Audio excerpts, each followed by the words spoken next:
Hello everyone, स्वागत है आप सभी का इस साइंस मैराथन क्लास में। आज की इस वीडियो में हम विज्ञान के सभी इंपॉर्टेंट और एग्जाम ओरिएंटेड टॉपिक्स का तेज, आसान और इफेक्टिव रिवीजन करने वाले हैं, वो भी कम से कम समय में। ये सेशन खास तौर पर उन सभी छात्रों के लिए है जो लास्ट मोमेंट रिवीजन को स्ट्रांग बनाना चाहते हैं और कोई भी कॉन्सेप्ट मिस नहीं करना चाहते।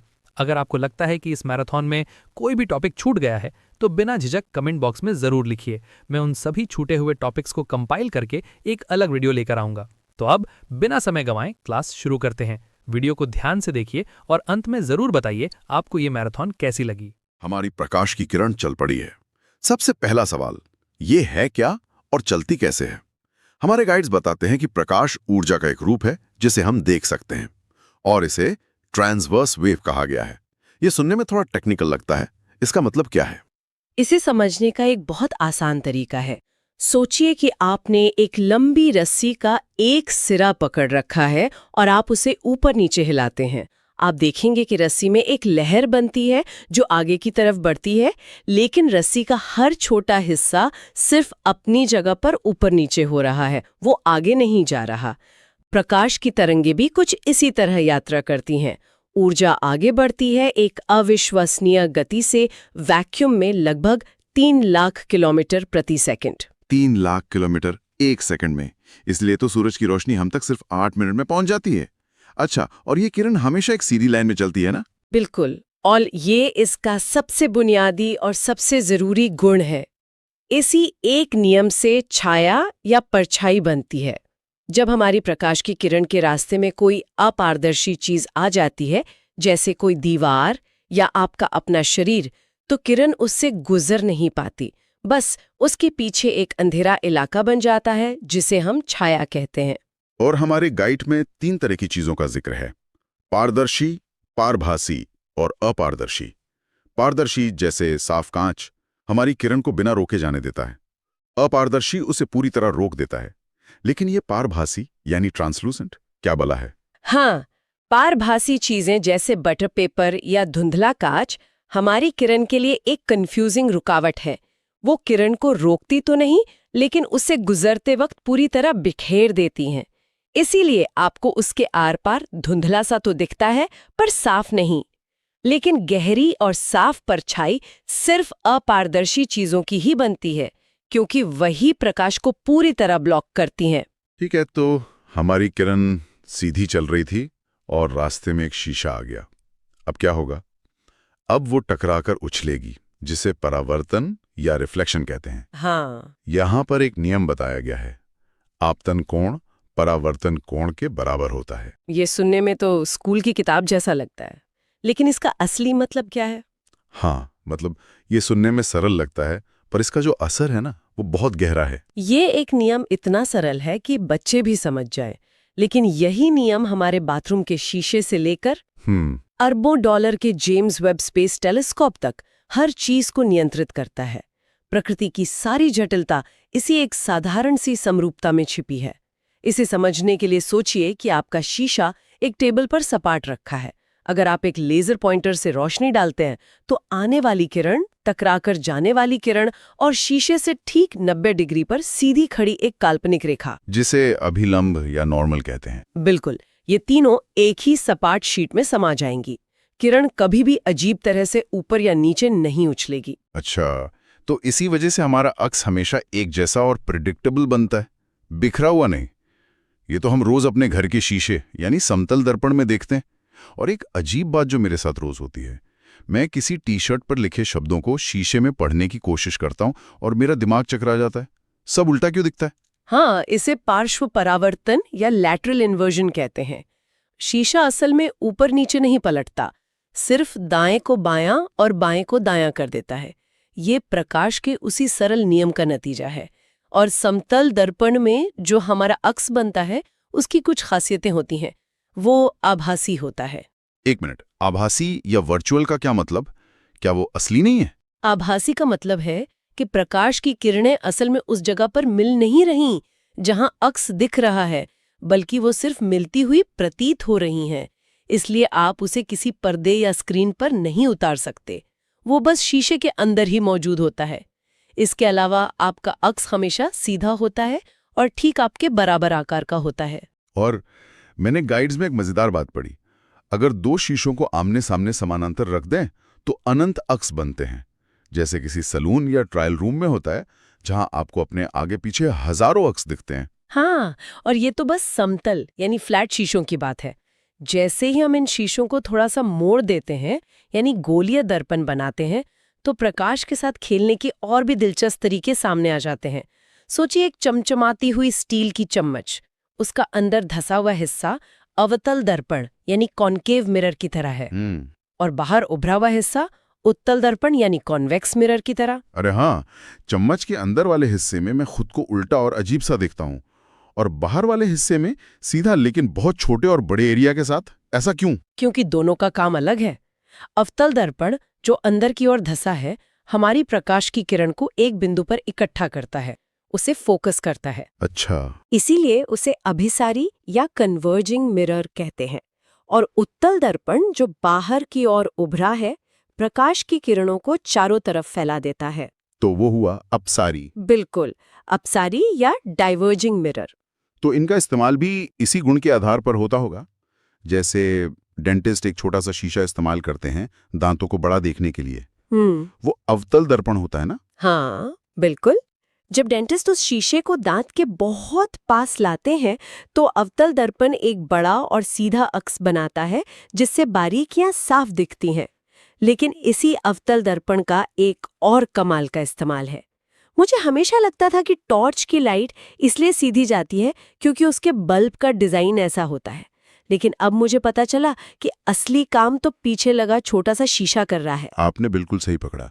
टॉर्च या कार की हेडलाइट में बल्ब को अवतल दर्पण के ठीक फोकस बिंदु पर रखा जाता है। इससे बल्ब से निकलने वाली रोशनी दर्पण से टकराकर एक शक्तिशाली, सीधी और समानांतर बीम में बदल जाती है, जो दूर तक जाती। और चम्मच का दूसरा सिरा यानी उत्तल दर्पण, उसका सबसे आम इस्तेमाल तो हम सब रोज सड़कों पर देखते हैं, गाड़ियों के साइड मिरर में। वो एक छोटे से शीशे में पीछे का बहुत बड़ा एरिया दिखा देता है। एक मिनट, लेकिन अगर ये चीजों को छोटा दिखाते हैं तो क्या इससे खतरा नहीं बढ़ जाता? मतलब क्या ड्राइवर दूरी का सही अंदाजा लगा पाता है? इसीलिए उन पर लिखा होता है, objects in the mirror are closer than they appear. बहुत अच्छा सवाल है। हाँ, अक्स छोटा होता है जिससे दूरी का भ्रम हो सकता है, लेकिन सुरक्षा के लिहाज से ज्यादा बड़ा इलाका देखना ज्यादा जरूरी है। वो छोटा सा शीशा आपको आपके बगल वाली लेन, उसके भी बगल वाली लेन और पीछे से आ रही कई गाड़ियों को एक साथ दिखा देता है। ये जानकारी उस दूरी के भ्रम से कहीं ज्यादा कीमती है, इसलिए डिजाइन में ये समझौता किया जाता है। अच्छा, ये तो हुई टकराकर लौटने की बात। हमारी किरण का सफर अभी बाकी है। मान लीजिए अब रास्ते में शीशा नहीं है, बल्कि पानी से भरा एक स्विमिंग पूल आ गया। अब क्या होता है जब प्रकाश किसी चीज के आर पार निकल जाता है? मैंने सुना है वहां भी कुछ गड़बड़ होती है। गड़बड़ शब्द बिल्कुल सही है। इसे अपवर्तन या रिफ्रैक्शन कहते हैं। जब हमारी प्रकाश की किरण एक माध्यम से दूसरे में जाती है, जैसे हवा से पानी में, तो वो सीधी नहीं चलती बल्कि थोड़ी सी मुड़ जाती है। इसका सबसे क्लासिक उदाहरण है पानी के ग्लास में रखी पेंसिल का मुड़ा हुआ दिखना। हाँ, वो तो सबने देखा है, पर सवाल ये है कि प्रकाश अपना रास्ता बदलता क्यों है? उससे क्या हो जाता है? इसका कारण है गति में बदलाव। हमारी प्रकाश की किरण हवा में बहुत तेजी से चल रही थी। जैसे ही वो पानी जैसे सघन माध्यम में घुसती है, उसकी रफ्तार कम हो जाती है। इसे ऐसे समझिए जैसे सैनिकों की एक टुकड़ी सड़क पर परेड कर रही है और अचानक उन्हें कीचड़ भरे मैदान में घुसना पड़ता है। जो सैनिक कीचड़ में पहले घुसेंगे वो धीमे हो जाएंगे, जबकि सड़क पर मौजूद सैनिक अभी भी तेज चल रहे होंगे। इस वजह से पूरी टुकड़ी की दिशा थोड़ी सी मुड़ जाएगी। प्रकाश के साथ भी ठीक यही होता है। वाह, ये तो बहुत बढ़िया एनालॉजी है। तो जब प्रकाश की गति कम होती है तो वो मुड़ जाता है। इसका मतलब स्विमिंग पूल में जो चीजें हमें दिखती हैं वो असल में वहां नहीं होती जहां वो दिख रही हैं। बिल्कुल। पानी में रखी मछली को ही ले लीजिए। अपवर्तन के कारण मछली अपनी असल गहराई से थोड़ी ऊपर उठी हुई दिखाई देती है। ऐसा इसलिए क्योंकि मछली से आने वाली प्रकाश की किरणें पानी से हवा में आते ही मुड़ जाती हैं, लेकिन हमारा दिमाग प्रकाश को हमेशा सीधी रेखा में आते हुए ही समझता है। अच्छा, इसलिए दिमाग एक आभासी यानी वर्चुअल इमेज बना लेता है जो असल मछली से ऊपर होती है। गाइड्स में एक मजेदार टिप भी दी है, अगर भाले से मछली पकड़नी हो तो निशाना हमेशा दिखने वाली मछली के थोड़ा नीचे लगाना चाहिए। समझ गया। तो अपवर्तन का मतलब है प्रकाश का मुड़ना, और इसी सिद्धांत का इस्तेमाल करके हम लेंस बनाते हैं, है ना? एकदम सही। लेंस को चौड़ नहीं, बस प्रकाश को एक खास तरीके से मोड़ने के लिए डिजाइन किए गए कांच के टुकड़े हैं। और यहाँ भी दर्पणों की तरह दो मुख्य प्रकार हैं। उत्तल लेंस यानी कॉन्वेक्स लेंस, जो बीच में मोटा होता है और प्रकाश को एक बिंदु पर इकट्ठा करता है, यानी ये अभिसारी है। और अवतल लेंस? हाँ, अवतल लेंस जो बीच में पतला होता है और प्रकाश को फैला देता है, यानी ये अपसारी है। इन गाइड्स में जो एक बात मुझे बहुत दिलचस्प लगी वो ये थी कि लेंस के नियम दर्पण के विपरीत होते हैं। ये तो एक बेहतरीन शॉर्टकट है। मतलब जो काम अवतल दर्पण करता है वही काम उत्तल लेंस करता है। हाँ, ये याद रखने का एक बहुत कारगर तरीका है। अवतल दर्पण प्रकाश को इकट्ठा करता है और उत्तल लेंस भी प्रकाश को इकट्ठा करता है। इसीलिए उत्तल लेंस का इस्तेमाल मैग्नीफाइंग ग्लास या सूक्ष्मदर्शी में चीजों को बड़ा करके देखने के लिए होता है। इसी तरह उत्तल दर्पण प्रकाश को फैलाता है और अवतल लेंस भी प्रकाश को फैलाता है। अच्छा, इसीलिए अवतल लेंस का इस्तेमाल निकट दृष्टि दोष मतलब मायोपिया के चश्मों में होता है। बिल्कुल, जहां दूर की चीजों से आने वाली रोशनी को थोड़ा फैलाकर रेटिना पर ठीक से फोकस करने की जरूरत होती है। चलिए, अब हमारी किरण के सफर के सबसे खूबसूरत पड़ाव पर आते हैं, रंग। जब ये सफेद किरण एक कांच के प्रिज्म से गुजरती है तो वो 7 अलग अलग रंगों की एक पट्टी में बन जाती है, VIBGOR। इस प्रक्रिया को विक्षेपण या डिस्पर्जन कहते हैं। ये जादू कैसे होता है? ये कोई जादू नहीं, बल्कि अपवर्तन का ही एक ज्यादा कॉम्प्लेक्स रूप है। सफेद प्रकाश असल में सफेद नहीं है, वो इन 7 रंगों का एक मिश्रण है। जब ये किरण प्रिज्म में घुसती है तो अपवर्तन होता है, यानी वो मुड़ती है। लेकिन यहाँ दिलचस्प बात यह है कि हर रंग थोड़ा अलग कोण पे मुड़ता है। बैंगनी रंग सबसे ज्यादा मुड़ता है और लाल रंग सबसे कम। इस अलग अलग झुकाव की वजह से वो एक दूसरे से अलग हो जाते हैं और हमें एक स्पेक्ट्रम दिखाई देता है। वाह! तो मतलब इंद्रधनुष कोई आसमान में बनी हुई चीज नहीं है, बल्कि ये बस सही समय पर सही कोण से देखने पर सूरज की रोशनी और पानी की बूंदों के बीच होने वाला एक इंटरैक्शन है। अगर मैं अपनी जगह बदल लूं तो इंद्रधनुष भी बदल जाएगा या गायब हो जाएगा? बिल्कुल।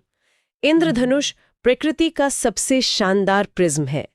बारिश के बाद हवा में लटके पानी की लाखों छोटी छोटी बूंदें छोटे छोटे प्रिज्म का काम करती हैं। जब सूरज की रोशनी इन बूंदों से गुजरती है तो वो अपवर्तित और विक्षेपित हो जाती है और हमें आकाश में रंगों का एक सुंदर धनुष दिखाई देता है। ये कोई वस्तु नहीं बल्कि एक ऑप्टिकल भ्रम है। इस सफर में हमने कुछ और मजेदार चीजों के बारे में भी पढ़ा, जैसे पिन होल कैमरा, जो शायद दुनिया का सबसे सरल कैमरा है। बस एक बक्सा जिसमें एक छोटा सा छेद हो और वो सामने एक उल्टी इमेज बना देता है। और बहुरूप दर्शक यानी कलाइडोस्कोप, जो हमें इतना जादुई लगता है, वो भी परावर्तन के इसी बुनियादी नियम का एक खेल है। हाँ, यह दिखाता है कि कैसे एक सरल सिद्धांत से कितनी अद्भुत जटिलता पैदा हो सकती है। बहुरूप दर्शक में बस 3 शीशों को एक खास कोण पर रखा जाता है और उनके बीच रखे रंगीन कांच के टुकड़ों के अनंत पैटर्न बन जाते हैं। ये सब उसी एक नियम की वजह से है, आपतन कोण बराबर परावर्तन कोण। तो हमारी प्रकाश की किरण का सफर यहाँ पूरा होता है। वो सीधी चली, टकराई, मुड़ी और आखिर में 7 रंगों में बिखर गई। और इस एक किरण की कहानी ने हमें शीशे, लेंस, टॉर्च, कैमरा और इंद्रधनुष के पीछे का विज्ञान समझा दिया। पहली इस स्लाइड में एक बड़ी दिलचस्प बात है। इसमें दिखाया है कि करंट की दिशा प्लस से माइनस की तरफ होती है, लेकिन इलेक्ट्रॉन्स माइनस से प्लस की तरफ बहते हैं। जी बिल्कुल उल्टा। ये तो उल्टा हुआ। मतलब दशकों से हम इंजीनियर और वैज्ञानिक ऐसी दिशा बना रहे हैं जो असलियत की ठीक उल्टी है। ये क्या चक्कर है? ये विज्ञान के इतिहास का एक बहुत ही मजेदार हिस्सा है। देखिए, जब बेंजामिन फ्रैंकलिन जैसे वैज्ञानिकों ने बिजली पर शुरुआती काम किया तो उन्हें ये तो पता था कि कोई चीज बह रही है। अच्छा। लेकिन ये नहीं पता था कि वो क्या है। तो उन्होंने एक अंदाजा लगाया। अंदाजा? हाँ, कि यह एक तरह का द्रव है जो ज्यादा वाली जगह मतलब पॉजिटिव से कम वाली जगह यानी नेगेटिव की ओर बहता है। और बस यही परंपरा बन गई। और ये परंपरा चलती रही सालों तक। बाद में जब इलेक्ट्रॉन की खोज हुई तब पता चला कि असल में तो नेगेटिव चार्ज वाले कण बह रहे हैं जो नेगेटिव से पॉजिटिव की ओर जाते हैं। लेकिन तब तक तो बहुत देर हो चुकी थी। बिल्कुल। तब तक पुरानी परंपरा इतनी स्थापित हो चुकी थी कि उसे बदलना मुश्किल था। और मजे की बात यह है कि इससे कोई फर्क भी नहीं पड़ता। कोई फर्क नहीं पड़ता? नहीं, सारे फॉर्मूले और सिद्धांत उस पारंपरिक दिशा पर भी एकदम सही काम करते हैं। वाह, ये तो कमाल है। एक तरह की सुविधाजनक गलतफहमी जो काम कर रही है। अच्छा, गाइड में एम्पियर और एमीटर का जिक्र है, जिससे इस करंट को मापते हैं जी। पर मुझे हमेशा ये कंफ्यूजन रहा है, क्या एमीटर को सर्किट में कहीं भी लगा सकते हैं या इसकी कोई खास जगह होती है? क्या इससे कोई फर्क पड़ता है? बहुत अच्छा सवाल है, और हाँ, इससे बहुत फर्क पड़ता है। अच्छा। एमीटर को हमेशा सर्किट में सीरीज यानी श्रेणी क्रम में जोड़ा जाता है। सीरीज में? इसका मतलब है कि आपको सर्किट को बीच में से तोड़कर एमीटर को वहां लगाना होगा ताकि सारा का सारा करंट उसके अंदर से होकर गुजरे। जैसे किसी पाइपलाइन में पानी का बहाव मापना हो? एकदम सही। आप मीटर को पाइप के रास्ते में लगाएंगे ना कि उसके ऊपर या नीचे, तभी तो आपको सही रीडिंग मिलेगी। समझ गया। ओके, तो हमारे पास ये करंट का फ्लो है, लेकिन इसे रोकता क्या है? मतलब कोई तो रुकावट, कोई फ्रिक्शन होगी ना? बिल्कुल होगी। यहीं पर शायद रेजिस्टेंस की बात आती है ना? बिल्कुल। कोई भी तार परफेक्ट नहीं होता। हर तार इलेक्ट्रॉन्स के रास्ते में थोड़ी बहुत रुकावट डालता है और इसी रुकावट को हम रेजिस्टेंस या प्रतिरोध कहते हैं। गाइड में 3 मुख्य कारण बताए गए हैं जो इसे प्रभावित करते हैं। पहला है तार की लंबाई। तार की लंबाई? तार जितना लंबा, रेजिस्टेंस उतना ही ज्यादा। इसे ऐसे सोचिए कि इलेक्ट्रॉन्स को ज्यादा लंबा सफर तय करना पड़ेगा, तो ज्यादा टक्करें होंगी, ज्यादा रुकावट होगी। ठीक है, ये तो सीधा साधा है। दूसरा है तार का एरिया यानी उसकी मोटाई। गाइड कहती है कि मोटा तार मतलब कम रेजिस्टेंस, तो ये एक संकरी गली के बजाय एक चौड़े खुले हाईवे जैसा हुआ। हाँ बिल्कुल, जहां ट्रैफिक आसानी से निकल जाता है। एकदम सही। मोटे तार में इलेक्ट्रॉन्स को बहने के लिए ज्यादा जगह मिलती है। और तीसरा कारण है तापमान। तापमान? ये थोड़ा उल्टा लग सकता है, लेकिन जैसे जैसे तार का तापमान बढ़ता है, उसका रेजिस्टेंस भी बढ़ जाता है। एक मिनट, ये तो उल्टा लग रहा है। मैं तो सोचता था कि गर्मी या हीट देने से चीजें ज्यादा सक्रिय हो जाती हैं, तो इलेक्ट्रॉनों को भी और तेजी से बहना चाहिए, कम रुकावट के साथ। ऐसा क्यों नहीं होता? आपका सोचना तार्किक है, लेकिन यहाँ ऊर्जा सिर्फ इलेक्ट्रॉन्स को नहीं बल्कि तार के परमाणुओं को भी मिलती है। अच्छा, परमाणुओं को भी? हाँ, जब तार गर्म होता है तो उसके परमाणु अपनी जगह पर बहुत तेजी से कांपने या वाइब्रेट करने लगते हैं। अब कल्पना कीजिए कि आप एक भीड़ भरे गलियारे से निकलने की कोशिश कर रहे हैं और अचानक सब लोग अपनी जगह पर उछलना और नाचना शुरू कर दें। तो मेरा रास्ता तो और मुश्किल हो जाएगा, जाहिर है। इलेक्ट्रॉनों के साथ भी ठीक यही होता है। वो बेचारे आगे बढ़ने की कोशिश कर रहे होते हैं और रास्ते में कांपते हुए परमाणु उनसे बार बार टकराते हैं। यही बढ़ा हुआ रेजिस्टेंस है। ये बहुत ही बढ़िया तरीका है इसे समझने का। अब ये सारी बातें हमें असल दुनिया की वायरिंग तक ले आती हैं। जी। गाइड में 2 तरह के सर्किट दिखाए गए हैं, सीरीज और पैरेलल, और साफ लिखा है कि घरों में पैरेलल इस्तेमाल होता है। हाँ। डायग्राम को देखकर तो सीरीज ज्यादा आसान लगता है, बस एक ही लूप है, तो हम वो क्यों नहीं इस्तेमाल करते हैं? क्योंकि वो दिखने में जितना आसान है, इस्तेमाल में उतना ही अव्यवहारिक है। अव्यवहारिक? हाँ। सीरीज सर्किट में, जैसे कि नाम से पता चलता है, सारे उपकरण एक ही लाइन में एक के बाद एक जुड़े होते हैं। इसका मतलब है कि करंट को पहले बल्ब से, फिर पंखे से, फिर टीवी से, सबसे होके गुजरना पड़ेगा। तो इसका मतलब तो ये हुआ कि हर उपकरण का रेजिस्टेंस जुड़ता जाएगा। हाँ, और कुल रेजिस्टेंस बहुत ज्यादा हो जाएगा। अच्छा। और इसकी सबसे बड़ी खामी ये है कि ये ऑल और नथिंग पर काम करता है। ऑल और नथिंग मतलब अगर उस सीरीज में एक भी चीज खराब हो गई, मान लीजिए एक बल्ब फ्यूज हो गया, तो सर्किट टूट जाएगा और फिर सब बंद। और घर की सारी लाइटें, पंखे, सब कुछ एक साथ बंद। अरे, दिवाली की लड़ियों में अक्सर यही होता है। बिल्कुल, एक बल्ब खराब और पूरी लड़ी बंद। हाँ, ये तो बहुत बड़ी सरदर्दी है। तो पैरेलल सर्किट इसे कैसे ठीक करता है?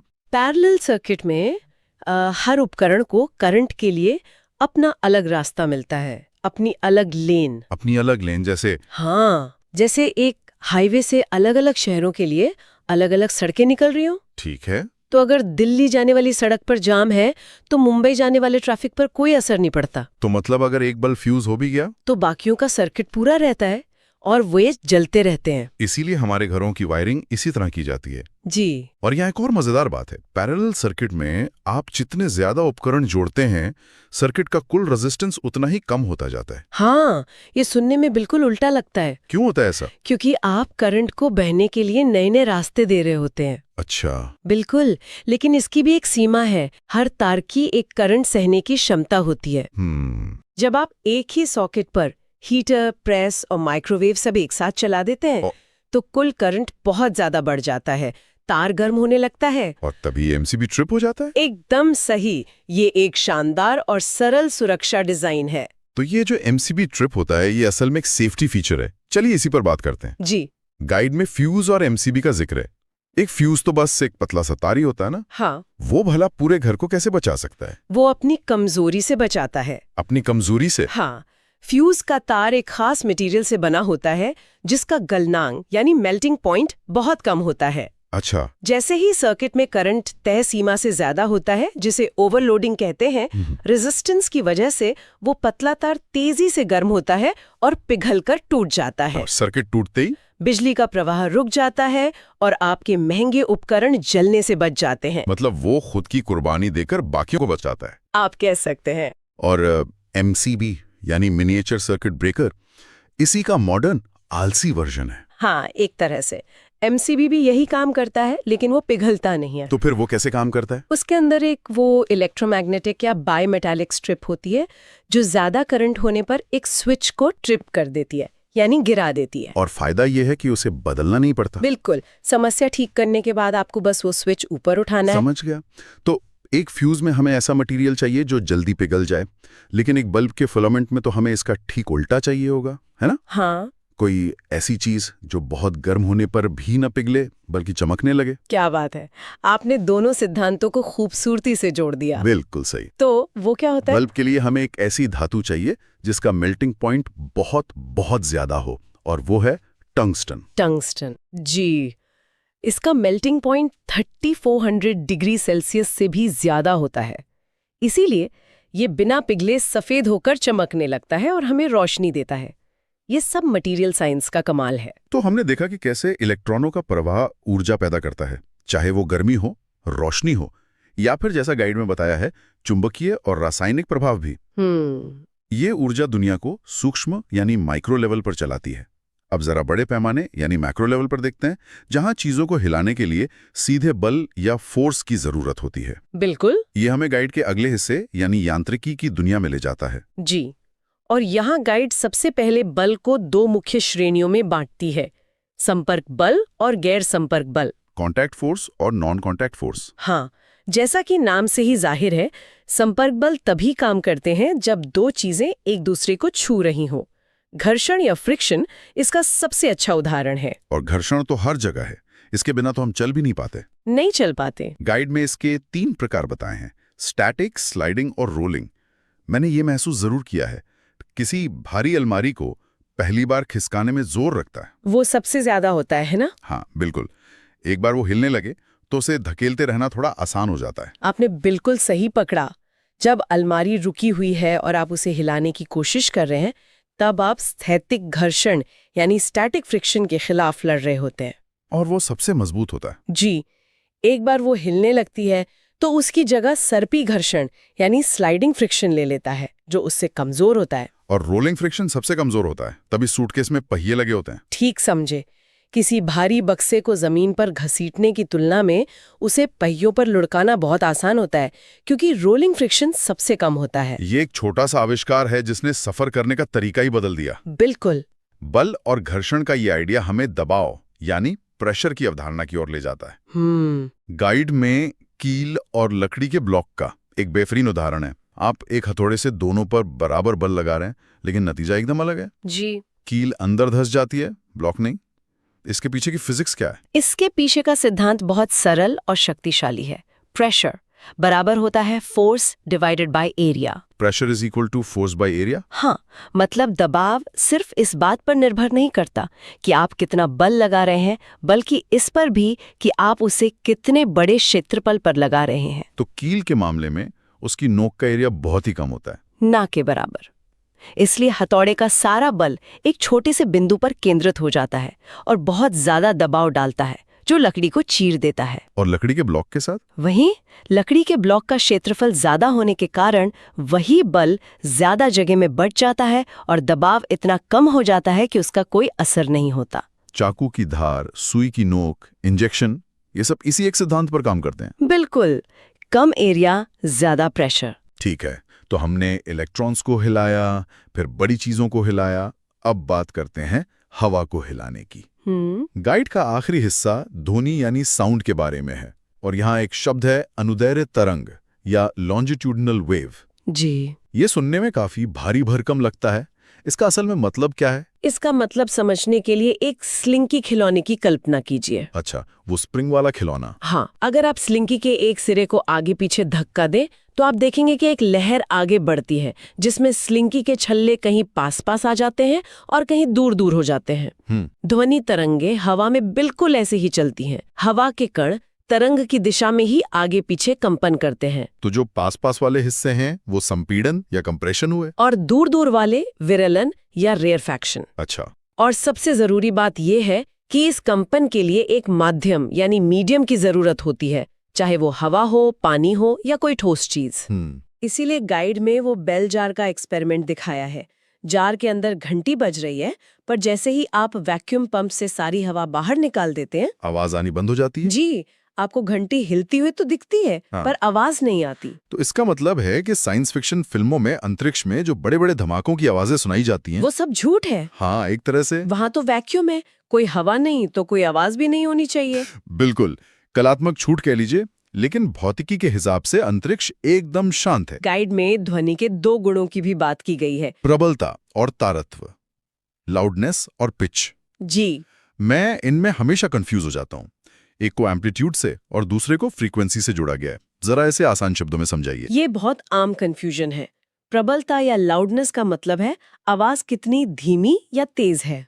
ठीक है, आवाज तो जब हम वॉल्यूम बढ़ाते हैं तो हम असल में एम्पलीट्यूड बढ़ा रहे होते हैं। एकदम सही। और तारत्व यानी पिच, जैसे किसी पुरुष की भारी आवाज और किसी बच्चे की पतली तीखी आवाज। तारत्व यानी पिच का संबंध आवृत्ति यानी फ्रीक्वेंसी से है। फ्रीक्वेंसी से। फ्रीक्वेंसी का मतलब है कि एक सेकंड में तरंग के कितने कंपन हो रहे हैं। जितनी ज्यादा फ्रीक्वेंसी उतनी ऊंची और तीखी आवाज। अच्छा, इसीलिए गिटार का सबसे पतला तार तेजी से वाइब्रेट करता है और उससे सबसे तीखी आवाज निकलती है, जबकि मोटा तार धीरे धीरे वाइब्रेट करता है और उससे भारी बेस वाली आवाज आती है। और गाइड में प्रतिध्वनि यानी इको के लिए एक बहुत सटीक आंकड़ा दिया गया है, 17.2 मीटर। एक साफ इको सुनने के लिए आपके और सामने वाली दीवार के बीच कम से कम इतनी दूरी होनी चाहिए। ये इतना सटीक नंबर क्यों है? कोई जादुई आंकड़ा है क्या? हमारा दिमाग किसी मूल ध्वनि और उसकी प्रतिध्वनि के बीच तभी फर्क कर पाता है जब दोनों के बीच कम से कम 0.1 सेकंड का गैप हो। 0.1 सेकंड का गैप? हाँ, अगर इससे कम गैप हो तो दोनों आवाजें मिलकर एक हो जाती हैं। अच्छा, तो 0.1 सेकंड की देरी चाहिए। हाँ, और हवा में ध्वनि की गति लगभग 344 मीटर्स प्रति सेकंड होती है। ठीक है। तो साधारण गणित से 0.1 सेकंड में ध्वनि लगभग 34.4 मीटर की दूरी तय करेगी। अब चूंकि इको में ध्वनि को दीवार तक जाना भी है और टकराकर वापस भी आना है, यानी दोगुनी दूरी तय करनी है, इसलिए दीवार की दूरी इसकी ठीक आधी यानी 17.2 मीटर होनी चाहिए। बिल्कुल। वाह, तो ये नंबर हमारे दिमाग की एक सीमा से निकल कर आया है। तो संक्षेप में हमने इलेक्ट्रॉन्स के प्रवाह से शुरू करके रेजिस्टेंस, सर्किट और सेफ्टी को समझा। जी। फिर हम बड़े पैमाने पर बल, घर्षण और दबाव की दुनिया में गए, और आखिर में हमने ध्वनि जैसी अदृश्य तरंगों की प्रकृति को जाना। गति यानी मोशन। गाइड कहती है जब कोई वस्तु समय के साथ अपनी स्थिति बदलती है तो वो गति में होती है। ये तो सीधा है, लेकिन जहां अक्सर कंफ्यूजन होता है वो है दूरी और विस्थापन में। हाँ, डिस्टेंस और डिस्प्लेसमेंट में। गाइड में एक तस्वीर है जिसमें ए से बी तक जाने के 2 रास्ते हैं, एक लंबा घुमावदार और दूसरा एकदम सीधा। हाँ, और यही इन दोनों के बीच का सबसे बड़ा फर्क है। दूरी, जैसा कि उस घुमावदार रास्ते से पता चलता है, वो कुल रास्ता है जो आपने तय किया है, चाहे आप कितना भी घूमे हों। अच्छा, ये एक अदिश मतलब स्केलर राशि है। इसमें सिर्फ मान होता है, दिशा नहीं। आपने 10 किलोमीटर चला बस, लेकिन विस्थापन या डिस्प्लेसमेंट वो एक सदिश राशि है। Vector quantity. हाँ, उसे सिर्फ इस बात से मतलब है कि आप शुरू कहाँ से हुए और खत्म कहाँ पर हुए, और उन दोनों बिंदुओं के बीच की सीधी सबसे छोटी दूरी क्या है। इसमें मान और दिशा दोनों होते हैं। तो इसका मतलब ये हुआ कि अगर मैं सुबह घर से निकलकर ऑफिस जाऊं और शाम को वापस घर आ जाऊं, वापस घर पर। हाँ, तो मैंने दिन भर में शायद 20 किलोमीटर की दूरी तय की, लेकिन मेरा कुल विस्थापन 0 होगा। बिल्कुल शून्य, एकदम सही पकड़ा। क्योंकि आपका शुरुआती और अंतिम बिंदु एक ही है, इसलिए विस्थापन 0 है। गाइड में जो गोलाकार ट्रैक का उदाहरण है वो इसी बात को और पक्का करता है। एक एथलीट 400 मीटर के ट्रैक का पूरा चक्कर लगाता है तो उसकी तय की गई दूरी तो 400 मीटर होगी, लेकिन विस्थापन 0 होगा। और यही कॉन्सेप्ट चाल और वेग पर भी लागू होता है। हाँ, स्पीड और वेलोसिटी पर। चाल है दूरी बटा समय, लेकिन वेग है विस्थापन बटा समय। इसीलिए वेग में दिशा बहुत मायने रखती है। अच्छा, तो अगर एक कार एक घुमावदार मोड़ पर 60 किलोमीटर प्रति घंटे की एक समान रफ्तार से चल रही है, तो उसकी चाल तो स्थिर है, पर क्या उसका वेग भी स्थिर है? ये एक बहुत अच्छा सवाल है, क्योंकि यहीं पर असली कॉन्सेप्ट छिपा है। नहीं, उसका वेग लगातार बदल रहा है। अच्छा। भले ही स्पीडोमीटर की सुई 60 पर अटकी हो, लेकिन मोड़ पर हर पल कार की दिशा बदल रही है। और जैसे ही दिशा बदली, वेग बदल गया। और जब भी वेग में कोई बदलाव आता है, चाहे वो रफ्तार में हो या दिशा में, तो एक नई चीज सामने आती है, त्वरण। एक्सेलरेशन। हाँ, त्वरण। और गाइड में वृत्तीय गति को त्वरण का एक बेहतरीन उदाहरण बताया गया है। मतलब अगर कोई चीज गोल गोल घूम रही है तो उसमें त्वरण हमेशा मौजूद रहेगा, हमेशा, भले ही उसकी रफ्तार एक जैसी क्यों ना हो। हाँ, क्योंकि उसकी दिशा लगातार बदल रही है। सोचिए, आप एक पत्थर को रस्सी से बांधकर घुमा रहे हैं, आपको उसे लगातार अपनी ओर खींचकर रखना पड़ता है, वरना वो सीधा निकल जाएगा। सही है। यही खिंचाव या बल उसे त्वरण देता है, जो उसे गोल घुमाता रहता है। गाइड के ग्राफ भी यही कहानी कहते हैं। वेग समय ग्राफ का जो ढलान है, मतलब स्लोप, वो हमें सीधे सीधे त्वरण के बारे में बताता है। हाँ। अगर रेखा ऊपर जा रही है तो रफ्तार बढ़ रही है, अगर सपाट है तो वेग स्थिर है, और अगर नीचे आ रही है तो रफ्तार कम हो रही है, जिसे हम मंदन कहते हैं, रिटार्डेशन। ठीक है। तो गति के नियम हमें बताते हैं कि चीजें कैसे चलती हैं, लेकिन कुछ ऐसी अदृश्य शक्तियां भी हैं जो उन्हें प्रभावित करती हैं, और स्रोत हमें उनमें से एक सबसे रहस्यमयी शक्ति की ओर ले जाता है, चुंबकत्व, मैग्नेटिज्म। गाइड में प्राकृतिक चुंबक मैग्नेटाइट से लेकर हमारे लैब में इस्तेमाल होने वाले छड़ और यू आकार के चुंबकों तक की तस्वीरें हैं। इनके सबसे बुनियादी गुण क्या हैं? 3 सबसे जरूरी गुण हैं। पहला, समान ध्रुव यानी नॉर्थ नॉर्थ या साउथ साउथ हमेशा एक दूसरे को दूर धकेलते हैं, रिपल्जन। दूसरा, विपरीत ध्रुव, मतलब नॉर्थ साउथ एक दूसरे को अपनी ओर खींचते हैं। और तीसरा, अगर आप एक चुंबक को धागे से बांधकर हवा में लटका दें तो वो हमेशा घूमकर उत्तर दक्षिण दिशा में ही ठहरेगा। इसी गुण की वजह से हजारों सालों से नाविक कंपास का इस्तेमाल करके रास्ता खोज पाए हैं। एक बात जो मुझे हमेशा हैरान करती है वो ये कि अगर हम एक चुंबक को बीच से तोड़ते जाएं तो क्या हमें कभी एक अकेला उत्तरी या दक्षिणी ध्रुव मिल सकता है? क्या ऐसा संभव है? ये चुंबकीयत्व का एक सबसे मौलिक और दिलचस्प नियम है कि ऐसा संभव नहीं है। आप एक चुंबक के चाहे 1000 टुकड़े कर दें, हर छोटा टुकड़ा अपने आप में एक पूरा चुंबक बन जाएगा। अच्छा, हर टुकड़ा? हाँ, जिसमें अपना एक नॉर्थ और एक साउथ पोल होगा। आज तक वैज्ञानिकों को कभी भी एक अकेला चुंबकीय ध्रुव, जिसे मोनोपोल कहते हैं, नहीं मिला है। वो हमेशा जोड़ी में ही आते हैं। और इन ध्रुवों के आसपास जो चुंबकीय क्षेत्र बनता है, गाइड में उसकी रेखाओं को दिखाया गया है जो नॉर्थ से निकलकर साउथ में जाती हैं, और ये कभी एक दूसरे को काटती नहीं। बिल्कुल नहीं। इससे जुड़ा एक और शानदार कॉन्सेप्ट है विद्युत चुंबक, इलेक्ट्रोमैग्नेट। ये एक स्थायी चुंबक से कैसे अलग है? विद्युत चुंबक एक ऑन डिमांड चुंबक है। जैसा गाइड में दिखाया है, इसे नर्म लोहे के एक टुकड़े पर तार लपेटकर और उस तार में से बिजली गुजारकर बनाया जाता है, करंट पास करके। हाँ, जैसे ही बिजली चालू होती है, ये एक शक्तिशाली चुंबक बन जाता है, और बिजली बंद करते ही इसका चुंबकत्व लगभग गायब हो जाता है। यही इसकी सबसे बड़ी ताकत है। ये एक स्विच की तरह काम करता है। अच्छा, गाइड में लिखा है कि इसमें नर्म लोहे का इस्तेमाल होता है, सॉफ्ट आयरन, नर्म लोहे का ही क्यों? स्टील का क्यों नहीं? ये बहुत जरूरी सवाल है। नर्म लोहे का इस्तेमाल इसीलिए जरूरी है क्योंकि ये आसानी से चुंबकत्व ग्रहण करता है और धारा बंद होते ही उसे लगभग पूरी तरह खो देता है। अगर हम इसकी जगह स्टील का इस्तेमाल करते तो वो बिजली बंद होने के बाद भी चुंबक बना रहता, मतलब एक स्थायी चुंबक बन जाता। फिर हमारा स्विच हमेशा ऑन ही रह जाता। अच्छा, इसी ऑन ऑफ वाले गुण की वजह से विद्युत चुंबक हमारे दरवाजे की घंटी से लेकर कबाड़खानों में गाड़ियां उठाने वाली विशाल क्रेनों तक और यहाँ तक कि तेज रफ्तार मैग्लेव ट्रेनों तक में इस्तेमाल होते हैं। वाह। अब आते हैं भौतिकी के एक और महत्वपूर्ण विषय पर, ऊष्मा और ताप, हीट एंड टेम्परेचर। लोग अक्सर इन दोनों शब्दों का इस्तेमाल एक दूसरे की जगह कर लेते हैं, पर गाइड कहती है कि ये दोनों बहुत अलग हैं। हाँ, ये एक आम गलतफहमी है। इसे एक आसान उदाहरण से समझते हैं। सोचिए, ऊष्मा एक बाल्टी में भरे कुल पानी की तरह है। ओके। ये कुल ऊर्जा है जिसे हम जूल में मापते हैं, और तापमान उस पानी के स्तर की तरह है जिसे हम डिग्री सेल्सियस में मापते हैं।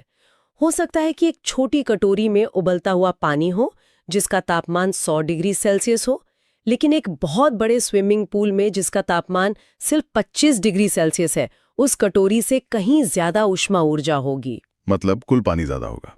ये तो बहुत बढ़िया तरीका है इसे याद रखने का। और इसी तापमान को मापने के लिए थर्मोमीटर का इस्तेमाल होता है। गाइड में डॉक्टरी और प्रयोगशाला थर्मोमीटर में फर्क बताया गया है।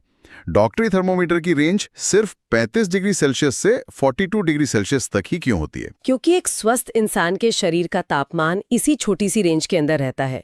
ये थर्मोमीटर सिर्फ एक ही काम के लिए बना है, इंसानी बुखार मापना। सही है। जबकि एक प्रयोगशाला थर्मोमीटर को उबलते पानी से लेकर पिघलती बर्फ और उससे भी ठंडी चीजों का तापमान मापना पड़ सकता है, इसलिए उसकी रेंज बहुत बड़ी होती है, -10 डिग्री सेल्सियस से 110 डिग्री सेल्सियस तक। ठीक है। अब ऊष्मा एक जगह से दूसरी जगह जाती कैसे है? गाइड में इसके 3 तरीके बताए हैं, चालन, संवहन और विकिरण। हाँ, चालन या कंडक्शन ये मुख्य रूप से ठोस चीजों में होता है। जैसे जब आप गर्म चाय के कप को पकड़ते हैं तो गर्मी कप के कणों से होते हुए आपके हाथ के कणों में पहुंचती है, बिना कणों के अपनी जगह छोड़े। हाँ, संवहन या कन्वेक्शन तरल पदार्थों और गैसों में होता है। यहाँ कण खुद चल के गर्मी को एक जगह से दूसरी जगह ले जाते हैं। जैसे जब हम पानी उबालते हैं तो नीचे का गर्म पानी हल्का होकर ऊपर उठता है और ऊपर का ठंडा पानी भारी होकर नीचे आता है और एक चक्र बन जाता है। बिल्कुल, ये चक्र चलता रहता है और पूरा पानी गर्म हो जाता है। और तीसरा है विकिरण, जिसके लिए किसी माध्यम की जरूरत ही नहीं। ये तो कमाल है। बिल्कुल, विकिरण ऊर्जा का एक तरह से कॉस्मिक डिलीवरी सिस्टम है।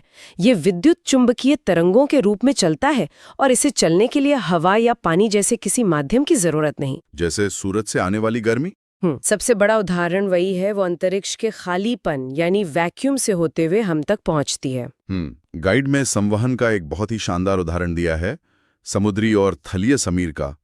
दिन में जमीन समुद्र से जल्दी गर्म हो जाती है तो जमीन के ऊपर की हवा गर्म होकर ऊपर उठती है और समुद्र से ठंडी हवा उसकी जगह लेने आ जाती है। इसे समुद्री समीर कहते हैं, सी ब्रीज। और रात में कहानी पूरी तरह पलट जाती है। जमीन जितनी जल्दी गर्म होती है उतनी ही जल्दी ठंडी भी हो जाती है, लेकिन पानी अपनी गर्मी बनाए रखता है। तो अब समुद्र के ऊपर की हवा गर्म होकर ऊपर उठती है और जमीन से ठंडी हवा समुद्र की ओर बहती है। इसे थलीय समीर या लैंड ब्रीज कहते हैं। ये दिखाता है कि कैसे भौतिकी के ये साधारण से नियम हमारे पूरे ग्रह के मौसम और जलवायु को नियंत्रित करते हैं। बिल्कुल। हमने देखा कि कैसे ऊर्जा विकिरण के रूप में बिना किसी माध्यम के यात्रा कर सकती है। अब बात करते हैं उस कमाल की जैविक मशीन की जो ठीक इसी तरह की ऊर्जा यानी प्रकाश को पकड़ने के लिए बनी है, हमारी आंख। ये प्रकृति का कैमरा है।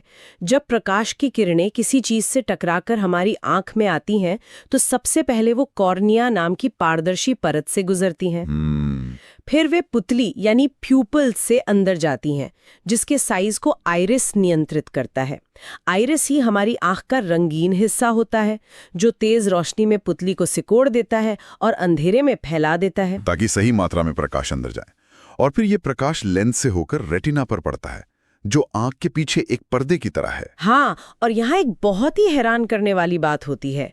हमारे आंख का लेंस रेटिना पर जो छवि बनाता है वो हमेशा वास्तविक, छोटी और सबसे जरूरी उल्टी होती है। उल्टी? इन्वर्टेड? हाँ, इन्वर्टेड। हमारा दिमाग इस उल्टी छवि को मिली सेकेंड्स में सीधा करके हमें दिखाता है, इसलिए हमें दुनिया सीधी नजर आती है। फिर ऑप्टिक नर्व इन संकेतों को एक केबल की तरह दिमाग तक ले जाती है। लेकिन कई बार ये कैमरा ठीक से फोकस नहीं कर पाता। गाइड में दृष्टि दोषों की बात की गई है, जैसे निकट दृष्टि दोष या मायोपिया। इसमें दूर की चीजें धुंधली दिखती हैं। तो इसका मतलब ये है कि आंख की पुतली थोड़ी लंबी हो गई है, जिसकी वजह से फोकस रेटिना से पहले ही बन जाता है। क्या ऐसा ही है? बिल्कुल सही समझा। फोकस को अपनी सही जगह यानी रेटिना पर लाने के लिए हमें प्रकाश की किरणों को थोड़ा फैलाना पड़ता है। ये काम करता है अवतल लेंस, कॉनकेव लेंस, जो बीच में पतला और किनारों पर मोटा होता है। अच्छा। ये किरणों को सही मात्रा में फैलाकर फोकस को पीछे रेटिना पर ले आता है। और दूरदृष्टि दोष या हाइपरमेट्रोपिया में इसका ठीक उल्टा होता होगा। मतलब पास की चीजें धुंधली दिखती हैं क्योंकि फोकस रेटिना के पीछे बन रहा है। एकदम।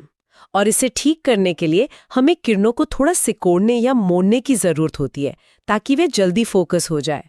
ये काम उत्तल लेंस या कॉन्वेक्स लेंस करता है, जो बीच में मोटा होता है। हाँ, और बढ़ती उम्र के साथ एक और समस्या आती है, प्रेसबायोपिया। इसमें आंख के लेंस का लचीलापन कम हो जाता है, जिससे पास और दूर दोनों को देखने में दिक्कत होती है। इसके लिए तो फिर द्विफोकसी या बाइफोकल लेंस का इस्तेमाल होता है। बिल्कुल, जिसमें एक ही चश्मे में दोनों तरह के लेंस लगे होते हैं। आंखों से दुनिया देखने के बाद अब बात करते हैं उसे सुनने की। मानव कान, ध्वनि हम तक कैसे पहुंचती है? गाइड में प्रक्रिया को सरल चरणों में दिखाया गया है। ध्वनि, फिर कंपन, फिर कॉक्लिया, फिर विद्युत संकेत और फिर मस्तिष्क। इसे थोड़ा और खोलकर देखें तो हमारा बाहरी कान, पिन्ना, एक सैटेलाइट डिश की तरह ध्वनि तरंगों को इकट्ठा करता है। ये तरंगे कान के पर्दे से टकराकर उसमें कंपन पैदा करती हैं। ये कंपन मध्य कान में मौजूद 3 छोटी-छोटी हड्डियों तक पहुंचता है।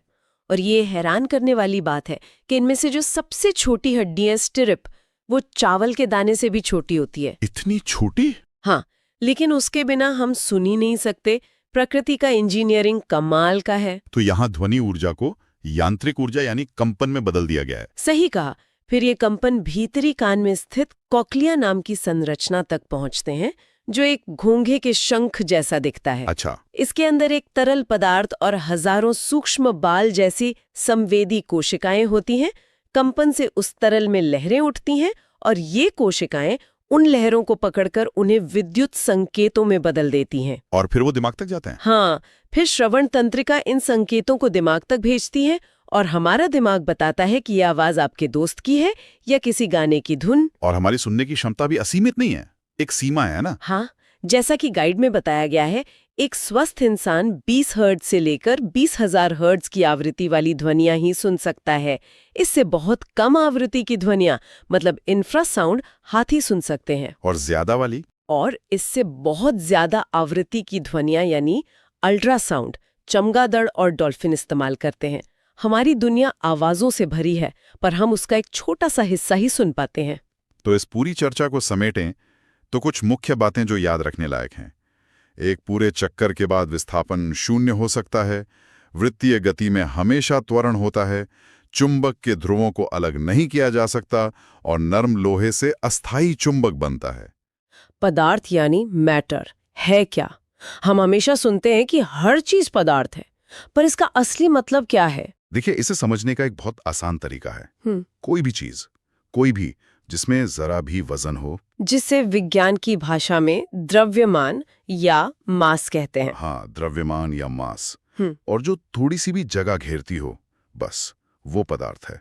आपका फोन, ये हवा जिसमें हम सांस ले रहे हैं, सब कुछ। मतलब अगर कोई चीज मौजूद है तो वो पदार्थ है। बिल्कुल। और ये सब चीजें, क्या ये एक ही चीज से बनी है? मतलब पत्थर और पानी में अंदर से क्या समानता है? कमाल की बात यह है कि हाँ, बुनियादी तौर पर सब कुछ बेहद छोटे छोटे कणों, मतलब पार्टिकल से बना है। अच्छा। ये इतने छोटे हैं कि दिखते नहीं, लेकिन ये कभी शांत नहीं बैठते, हमेशा हिलते डुलते रहते हैं। सारा फर्क बस इसी बात का है कि ये कण एक दूसरे के साथ रहते कैसे हैं, कितने पास हैं, कितने दूर हैं और उनमें ऊर्जा कितनी है। अच्छा, तो यहीं से पदार्थ की अलग-अलग अवस्थाएं हाँ बिल्कुल, स्टेट्स ऑफ मैटर जिसे हम कहते हैं। की बात आती है, जैसे ठोस, द्रव और गैस। सारा खेल इन कणों की जमावट का ही है। बिल्कुल। ठोस यानी सॉलिड को ऐसे समझिए जैसे किसी कॉन्सर्ट में बिल्कुल आगे खड़ी भीड़, ठीक है। लोग एक दूसरे से बिल्कुल सटे हुए हैं, हिलने डुलने की ज्यादा जगह नहीं है।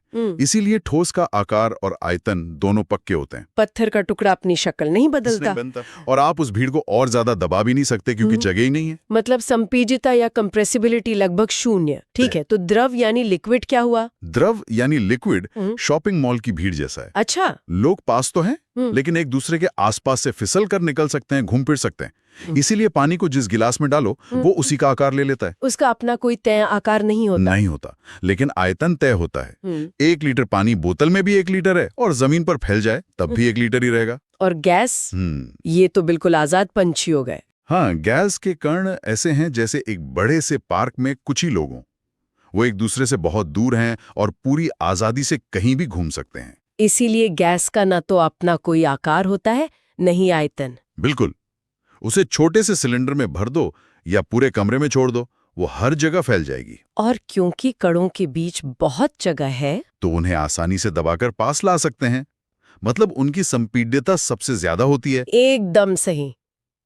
ये तो हम स्कूल से पढ़ते आ रहे हैं। लेकिन इन नोट्स में 2 और अवस्थाओं का जिक्र है जो सुनने में किसी साइंस फिक्शन फिल्म जैसी लगती हैं। कौन सी? प्लाज्मा और बोस-आइंस्टीन संघनन। और ये वाकई में बहुत दिलचस्प है। प्लाज्मा को पदार्थ की चौथी अवस्था कहते हैं। सोचिए, आपने गैस को इतनी ज्यादा गर्मी दी, इतनी ज्यादा ऊर्जा दी कि उसके परमाणु भी टूट गए। परमाणुओं से इलेक्ट्रॉन छिटक कर अलग हो गए। अब आपके पास पॉजिटिव आयंस और फ्री इलेक्ट्रॉन्स का एक गर्म सूप है। अरे वाह! तो इसका मतलब अब ये कण आजाद होकर घूम रहे हैं। बिल्कुल। और इसी वजह से प्लाज्मा बिजली का जबरदस्त सुचालक बन जाता है और अपनी खुद की रोशनी पैदा करता है। यही वो ऊर्जा है जो हम सूरज और दूसरे तारों में देखते हैं। वो असल में प्लाज्मा के विशाल गोले हैं। हाँ, हमारे फ्लोरेसेंट ट्यूबलाइट के अंदर भी यही होता है, एक छोटे स्तर पर। और ये 5वीं अवस्था, बोस-आइंस्टाइन संघनन, इसका नाम तो भारतीय वैज्ञानिक सत्येंद्रनाथ बोस के नाम पर है। जी हाँ, ये प्लाज्मा का ठीक उल्टा है। यहाँ हम पदार्थ को परम शून्य यानी एब्सोल्यूट जीरो तक ठंडा करते हैं। -273.15 डिग्री सेल्सियस। हाँ, ब्रह्मांड का सबसे ठंडा तापमान, जहाँ सब कुछ लगभग जम जाता है। जब आप कुछ खास तरह के परमाणुओं को इतना ज्यादा ठंडा करते हैं तो वो अपनी अलग अलग पहचान खो देते हैं। पहचान खो देते हैं मतलब वो मिलकर एक अकेले सुपर एटम की तरह व्यवहार करने लगते हैं। लाखों परमाणु पर काम एक जैसा। ये तो कमाल है। मतलब आप चीजों को इतना ठंडा कर सकते हैं कि वो अपनी पहचान भूल जाएं। क्या असल में ऐसा किया जा चुका है? हाँ, प्रयोगशालाओं में इसे हासिल किया जा चुका है। ये पदार्थ की एक बहुत ही नाजुक और रहस्यमयी अवस्था है। तो देखिए, एक तरफ सूरज की बेहिसाब गर्मी से बना प्लाज्मा है और दूसरी तरफ परम शून्य की ठंड से बना बोस-आइंस्टाइन संघनन। पदार्थ के कितने अलग अलग रूप हैं। बिल्कुल। तो अगर ये सब ऊर्जा और तापमान का खेल है तो एक अवस्था से दूसरी में बदलना भी मुमकिन होगा, जैसे बर्फ का पानी बनना। जी, और ये प्रक्रियाएं हमारे रोजमर्रा के जीवन का हिस्सा हैं। जब कोई ठोस गर्मी पाकर द्रव बनता है तो उसे गलन या मेल्टिंग कहते हैं। और जब द्रव ठंडा होकर वापस ठोस बनता है तो उसे जमना या फ्रीजिंग कहते हैं। ये तो हम सब जानते हैं। सही। और जब पानी भाप बनता है वो वाष्पीकरण यानी इवेपोरेशन है। और भाप का वापस पानी की बूंदों में बदलना, जैसे ठंडी बोतल के बाहर होता है, वो संघनन या कंडेंसेशन है। बिल्कुल। लेकिन 2 और दिलचस्प प्रक्रियाएं हैं। कभी आपने देखा है कि कपूर या वो पूजा में इस्तेमाल होने वाली नेफ्थलीन की गोलियां रखे रखे गायब हो जाती हैं? हाँ, वो पिघलती नहीं, सीधे हवा में उड़ जाती हैं। ये तो जादू जैसा लगता है। ये तो जादू नहीं, विज्ञान है। इसे ऊर्ध्वपातन या सब्लिमेशन कहते हैं। जब कोई ठोस बिना द्रव बने सीधे गैस में बदल जाए। अच्छा। और इसका ठीक उल्टा भी होता है। जब कोई गैस बिना द्रव बने सीधे ठोस में बदल जाए तो उसे निक्षेपण या डिपोजिशन कहते हैं। सूखी बर्फ, जो असल में ठोस कार्बन डाइऑक्साइड है, वो इसी का उदाहरण है। एक सवाल जो मुझे हमेशा थोड़ा परेशान करता है, पूछे। वाष्पीकरण और उबलना यानी इवेपोरेशन और बॉइलिंग, दोनों में ही तो द्रव गैस में बदलता है, फिर इनमें फर्क क्या है? ये बहुत अच्छा सवाल है और परीक्षा के नजरिए से भी बहुत जरूरी है। इसे ऐसे समझिए, वाष्पीकरण मतलब जमीन पर गिरे पानी का धीरे धीरे सूखना। ये किसी भी तापमान पर होता है और सिर्फ पानी की सतह से होता है। ठीक है। वहीं उबलना यानी चाय के लिए केतली में पानी चढ़ाना, जो 100 डिग्री सेल्सियस पे ही बुलबुले छोड़ने लगता है, और ये सिर्फ सतह पर नहीं बल्कि पूरे पानी में एक साथ होता है। अच्छा, तो एक धीमी शांत प्रक्रिया है और दूसरी तेज और धमाकेदार। बिल्कुल। और पसीना सूखने पर जो हमें ठंडक महसूस होती है, उसका वाष्पीकरण से कोई लेना देना है? सीधा लेना देना है। वाष्पीकरण के लिए ऊर्जा की जरूरत होती है और वो ऊर्जा हमारा शरीर देता है। अच्छा, तो जब शरीर से ऊर्जा निकलती है तो हमें ठंडक महसूस होती है। हाँ, इसीलिए गर्मी में पसीना आना एक नेचुरल एयर कंडीशनिंग सिस्टम है। एक और बात, अगर हवा में नमी यानी ह्यूमिडिटी ज्यादा हो तो वाष्पीकरण धीरे हो जाता है। इसीलिए उमस वाले मौसम में पसीना जल्दी नहीं सूखता। सही पकड़े हैं। ये तो बहुत अच्छे से साफ हो गया। तो अब हम पदार्थ, उसकी अवस्थाओं और उनके बदलावों को समझ गए हैं। अब जरा इसके वर्गीकरण को देखते हैं। इन नोट्स में एक चार्ट है जो पदार्थ को 2 बड़े हिस्सों में बांटता है। हाँ, पदार्थ को हम 2 मुख्य श्रेणियों में बांट सकते हैं, शुद्ध पदार्थ यानी प्योर सब्सटेंस और मिश्रण यानी मिक्सचर। जैसा कि नाम से ही जाहिर है, शुद्ध पदार्थ में एक ही तरह के कण होते होंगे। बिल्कुल, जबकि मिश्रण में 2 या 2 से ज्यादा चीजें बस आपस में मिला दी जाती हैं। इसे किसी खाने की चीज से समझ सकते हैं? क्यों नहीं। शुद्ध पदार्थ चीनी की तरह है, जिसमें सिर्फ चीनी के ही कण हैं, और मिश्रण भेलपूरी की तरह है, जिसमें मुरमुरे, प्याज, नमकीन सब कुछ मिला है, लेकिन हैं सब अलग अलग। बढ़िया उदाहरण है। तो पहले शुद्ध पदार्थों की बात करते हैं। इन्हें भी आगे तत्व और यौगिक में बांटा गया है। सही। तत्व यानी एलिमेंट पदार्थ का सबसे शुद्ध और बुनियादी रूप है, जिसे आप और तोड़ नहीं सकते। जैसे सोना? आप उसे कितना भी तोड़ें, रहेगा तो वो सोना ही। हाँ, सोना, लोहा, ऑक्सीजन, कार्बन, ये सब तत्व है। अब तक 118 तत्व खोजे जा चुके हैं। और इन तत्वों को भी धातु और अधातु में बांटा गया है। धातुओं के गुण तो हम जानते हैं, वो चमकदार होती हैं, बिजली की अच्छी सुचालक होती हैं। और उनके 2 बड़े मजेदार गुण होते हैं। पहला, तन्यता, यानी आप उन्हें खींचकर पतले तार बना सकते हैं, जैसे बिजली के कॉपर वायर। और दूसरा, आघात वर्धनीयता। हाँ, मतलब उन्हें पीट पीट कर पतली चादर में बदल सकते हैं, जैसे मिठाइयों पर लगने वाला चांदी का वर्क। आप कोयले के साथ ऐसा करने की सोच भी नहीं सकती, वो तो चूर चूर हो जाएगा, क्योंकि वो एक अधातु है। सही। लेकिन विज्ञान में हमेशा कुछ बागी होते हैं जो नियमों को नहीं मानते।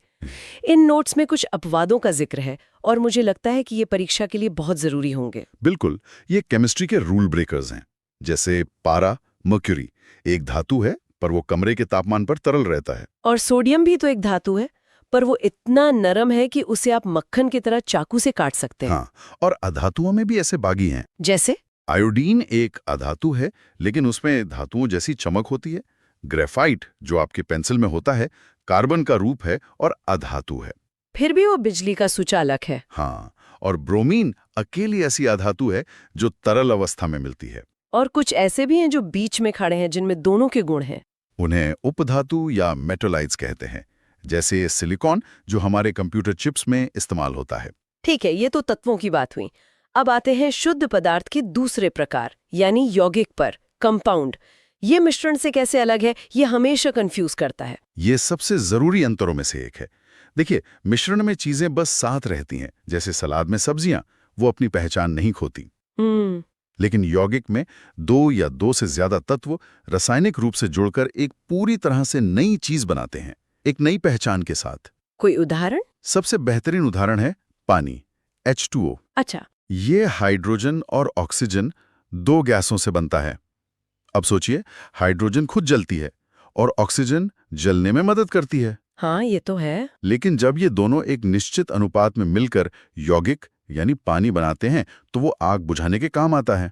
अरे हाँ, पूरी पहचान ही बदल गई। ये एक केमिकल शादी जैसा है, जिसके बाद दोनों की पहचान एक हो जाती है। क्या बात है, बढ़िया एनालॉजी है। जबकि मिश्रण सिर्फ रूममेट्स की तरह हैं, जो एक ही घर में रहते हैं पर है अलग अलग, जैसे हवा। एकदम सही। और मिश्रण भी 2 तरह के होते हैं। एक समांगी, होमोजीनियस, जिसमें चीजें इतनी अच्छी तरह घुल जाती हैं कि आप उन्हें अलग अलग नहीं देख सकते। जैसे पानी में चीनी। हाँ, और दूसरा विषमांगी, हेट्रोजीनियस, जिसमें आपको घटक साफ साफ अलग दिखते हैं, जैसे पानी में रेत। इसी विषमांगी और समांगी के बीच में विलयन, कोलॉइड और निलंबन भी आते हैं। यहाँ भी सारा खेल कणों के आकार का ही है ना? जी हाँ, अगर कण बहुत ही छोटे हैं, 1 नैनोमीटर से भी कम, तो वो एक विलयन बनाते हैं, सॉल्यूशन, जो पूरी तरह पारदर्शी होता है। नमक का पानी। सही। अगर कण थोड़े बड़े हैं, 1 से 1000 नैनोमीटर के बीच, तो वो कोलॉइड बनाते हैं। ये धुंधला सा दिखता है, जैसे दूध या खून। ये दिखने में तो एक जैसा लगता है, पर असल में विषमांगी होता है। हाँ, और अगर कण बहुत बड़े हैं, 1000 नैनोमीटर से भी ज्यादा, तो वो निलंबन, सस्पेंशन बनाते हैं, जैसे कीचड़ वाला पानी, जिसे थोड़ी देर छोड़ दें तो मिट्टी नीचे बैठ जाएगी। मैंने टिंडल प्रभाव, टाइंडल इफेक्ट के बारे में भी पढ़ा है। वो क्या है? वो कोलॉइड की पहचान करने का एक तरीका है। जब आप अंधेरे कमरे में टॉर्च की रोशनी दूध के गिलास से गुजारेंगे, तो आपको रोशनी का रास्ता ग्लास के अंदर साफ दिखाई देगा। अच्छा। ऐसा इसलिए होता है क्योंकि दूध के कण प्रकाश को बिखेर देते हैं, स्कैटर कर देते हैं। इसी को टिंडल प्रभाव कहते हैं। और ये हमें साफ पानी या नमक के घोल में नहीं दिखेगा? नहीं दिखेगा, क्योंकि उसके कण इतने छोटे हैं कि वो प्रकाश को बिखेर नहीं पाते। वाह! तो हम पदार्थ की बाहरी दुनिया से शुरू करके अब उसके अंदर के वर्गीकरण तक पहुंच गए हैं। चलिए अब और गहराई में चलते हैं, बिल्कुल परमाणु के स्तर पर। इन नोट्स में समस्थानिक, समभारिक और समन्यूट्रॉनिक का जिक्र है। ये क्या भला है? ये परमाणु की अपनी विविधता है। समस्थानिक यानी आइसोटोप्स को ऐसे समझिए कि वो एक ही परिवार के भाई बहन हैं। ठीक है। उनका पता एक ही है, यानी उनकी परमाणु संख्या, जो प्रोटॉन की संख्या होती है, वो एक जैसी होती है। इसीलिए वो एक ही तत्व कहलाते हैं। लेकिन उनका वजन अलग अलग होता है। हाँ, क्योंकि उनमें न्यूट्रॉन की संख्या कम ज्यादा होती है। जैसे हाइड्रोजन के 3 समस्थानिक हैं, प्रोटियम, ड्यूटेरियम और ट्राइटियम। तीनों के पास एक ही प्रोटॉन है, इसलिए तीनों हाइड्रोजन हैं। लेकिन उनके पास न्यूट्रॉन क्रमशः 0, 1 और 2 हैं, इसलिए उनका वजन अलग अलग है। ठीक है, तो समस्थानिक एक ही परिवार के हैं। तो फिर समभारिक आइसोबार्स क्या हुए? समभारिक यानी समान भार वाले, ये अलग अलग परिवारों के लोग हैं, मतलब अलग अलग तत्व जिनका वजन एक जैसा है। परमाणु संख्या अलग होती है। हाँ, पर प्रोटॉन और न्यूट्रॉन को मिलाकर जो कुल द्रव्यमान संख्या बनती है, वो एक जैसी होती है। जैसे आर्गन और कैल्शियम दोनों अलग तत्व हैं, पर दोनों की द्रव्यमान संख्या 40 है। और ये तीसरा समन्यूट्रॉनिक आइसोटोन्स, ये तो नाम से पता चल रहा है। बिल्कुल, ये वो परमाणु हैं जो अलग अलग परिवारों से हैं, जिनका वजन भी अलग अलग है, लेकिन एक चीज उनमें कॉमन है। उनके पास न्यूट्रॉन की संख्या बिल्कुल बराबर होती है। एकदम सही। जैसे कार्बन 14 और नाइट्रोजन 15, दोनों में 8 न्यूट्रॉन होते हैं। तो कुल मिलाकर हमने पदार्थ की परिभाषा से शुरुआत की, उसकी 5 अवस्थाओं को समझा, देखा कि अवस्थाएं कैसे बदलती हैं, और फिर पदार्थ को शुद्ध और अशुद्ध में बांटकर उसकी पूरी कुंडली ही देख ली। और अंत में हम परमाणु के स्तर तक भी पहुंच गए। तो चलिए शुरू करते हैं सबसे बुनियादी सवाल से, जो मतलब केमिस्ट्री की नींव है। हमारे चारों ओर जो बदलाव हो रहे हैं, वो असल में हैं क्या? नोट्स में भौतिक और रासायनिक परिवर्तनों पर एक एग्जाम अलर्ट भी है। मतलब यहां से एक सवाल तो पक्का है। और ये अंतर समझना इसलिए जरूरी है क्योंकि यहीं से आप कह सकती हैं सारी केमिस्ट्री शुरू होती है। भौतिक परिवर्तन को ऐसे समझिए जैसे किसी चीज का सिर्फ मेकअप बदल रहा हो, उसका असली स्वभाव नहीं बदलता। जैसे आपने पानी को जमाकर बर्फ बना दिया, है तो वो अब भी H2O ही, बस उसका रूप बदल गया है। या कागज को फाड़ दिया, उसके टुकड़े हो गए, पर है तो वो अब भी कागज ही। तो ये बदलाव आमतौर पर अस्थायी होते हैं और इन्हें आसानी से उल्टा किया जा सकता है। अच्छा, तो ये सिर्फ बाहरी बदलाव है। तो फिर रासायनिक परिवर्तन क्या हुआ? क्या वो किसी चीज का कैरेक्टर ही बदल देता है? बिल्कुल सही शब्द इस्तेमाल किया आपने, कैरेक्टर बदल जाना। रासायनिक परिवर्तन में एक नया पदार्थ ही बन जाता है, जिसकी पहचान, जिसके गुण पुरानी चीज से एकदम अलग होते हैं। जैसे दूध से दही बनना। हाँ, दही से वापस दूध तो नहीं बना सकते। नहीं बना सकते। या लोहे पर जंग लगना। जंग एक नया केमिकल है, लोहा नहीं। ये बदलाव स्थायी होते हैं और इसमें अक्सर ऊर्जा का खेल भी होता है। कभी गर्मी निकलती है तो कभी सोख ली जाती है। समझ गया। तो ये जो कैरेक्टर बदलने वाले बदलाव हैं, यानी रासायनिक परिवर्तन, ये होते कैसे हैं? मतलब ऐसा क्या जादू होता है कि एक चीज दूसरी बन जाती है? यहीं पर शायद रासायनिक अभिक्रियाओं की बात आती है। जी हाँ, ये कोई जादू नहीं बल्कि केमिस्ट्री की एक रेसिपी है जिसे रासायनिक अभिक्रिया कहते हैं। नोट्स में 4 मुख्य तरह की रेसिपी दी गई हैं। पहली है संयोजन अभिक्रिया, यानी जुड़ने वाली अभिक्रिया। जुड़ने वाली मतलब जैसे दो दोस्त मिलकर एक टीम बना लेते हैं। बेहतरीन तरीका है इसे समझने का। ए और बी मिलकर ए बी बन जाते हैं। इसका एक क्लासिक उदाहरण है जब बिना बुझे चूने मतलब कैल्शियम ऑक्साइड में पानी मिलाते हैं। आपने देखा होगा जब घर में पुताई के लिए चूना घोला जाता है तो बर्तन एकदम गर्म हो जाता है। हाँ, बिल्कुल। वो इसलिए क्योंकि चूना और पानी जुड़कर बुझा हुआ चूना बना रहे हैं और साथ में बहुत सारी गर्मी भी निकाल रहे हैं। अच्छा, तो वो गर्मी एक संकेत है कि संयोजन हो रहा है। और इसका उल्टा भी होता होगा जहां टीम टूट जाती है। बिल्कुल, उसे कहते हैं अपघटन अभिक्रिया, यानी टूटने वाली अभिक्रिया। यहाँ एक बड़ा यौगिक टूटकर 2 या ज्यादा छोटे और सरल पदार्थों में बढ़ जाता है, जैसे AB टूटकर वापस A और B में। इसका सबसे अच्छा उदाहरण है सीमेंट बनाने में इस्तेमाल होने वाला चूना पत्थर। जब इसे बहुत तेज गर्म करते हैं तो ये टूटकर चूना और कार्बन डाइऑक्साइड गैस में बदल जाता है। ठीक है, जुड़ना और टूटना तो समझ आ गया, पर नोट्स में 2 और नाम हैं जो बड़े मिलते जुलते हैं। विस्थापन और द्विविस्थापन। हाँ, इनमें अक्सर कंफ्यूजन होता है। हाँ, और इनमें फर्क समझना बहुत मजेदार है। विस्थापन को ऐसे समझिए जैसे स्कूल की बेंच पर कोई कमजोर बच्चा बैठा है और कोई ताकतवर बच्चा आकर उसे हटाकर खुद बैठ जाता है। अच्छा। यहाँ ताकतवर बच्चा ज्यादा क्रियाशील तत्व है जो कम क्रियाशील तत्व को उसकी जगह से विस्थापित कर देता है। 1 मिनट, तो इसका मतलब ये हुआ कि अगर हम लोहे की कील को कॉपर सल्फेट के नीले घोल में डालें तो क्या कील पर तांबे की परत चढ़ जाएगी? क्योंकि मैंने सुना है कि लोहा कॉपर से ज्यादा क्रियाशील है। बिल्कुल, यही तो होता है। लोहा जो ज्यादा ताकतवर है कॉपर को घोल से बाहर निकाल देता है और खुद उसकी जगह ले लेता है और उस कॉपर की एक भूरी परत कील पर चढ़ जाती है। ये एक क्लासिक विस्थापन अभिक्रिया है। वहीं द्विविस्थापन में कोई किसी को हटाता नहीं है। वहां 2 बेंच पर बैठे बच्चे आपस में अपनी जगह बदल लेते हैं क्योंकि दोनों को नई जगह पर ज्यादा फायदा होता है। इसमें 2 यौगिकों के बीच आयनों का आदान प्रदान होता है। अच्छा, तो ये एक तरह का पार्टनर स्वैप है। और नोट्स में लिखा है कि इसमें अक्सर एक अवक्षेप बनता है। ये क्या होता है? पदार्थ जो घोल में बनता है और नीचे बैठ जाता है। ये इस बात का पक्का सबूत है कि द्विविस्थापन हुआ है। जैसे दही वाली लस्सी में कभी-कभी दही नीचे बैठ जाता है, कुछ वैसा ही। अब इन अभिक्रियाओं में एक और खास तरह की अभिक्रिया का जिक्र है, रेडॉक्स। ये नाम सुनने में बड़ा तकनीकी लगता है। ये सुनने में तकनीकी है, पर असल में ये हर जगह हो रही है। जब आप एक सेब काटकर छोड़ देते हैं और वो भूरा हो जाता है, वो ऑक्सीकरण है। अच्छा। जब लोहे में जंग लगता है, वो ऑक्सीकरण है। जब आप अपने फोन की बैटरी चार्ज करते हैं तो आप असल में एक रेडॉक्स अभिक्रिया को उल्टा चला रहे होते हैं।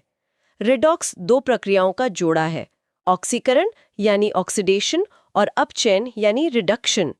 ऑक्सीकरण मतलब ऑक्सीजन का जुड़ना या इलेक्ट्रॉन का खोना, और अपचयन मतलब ऑक्सीजन का हटना या इलेक्ट्रॉन का मिलना। ये दोनों हमेशा साथ चलते हैं, जैसे एक ही सिक्के के 2 पहलू। वाह, मतलब ये कोई किताबी कॉन्सेप्ट नहीं है, ये जिंदगी का हिस्सा है ना?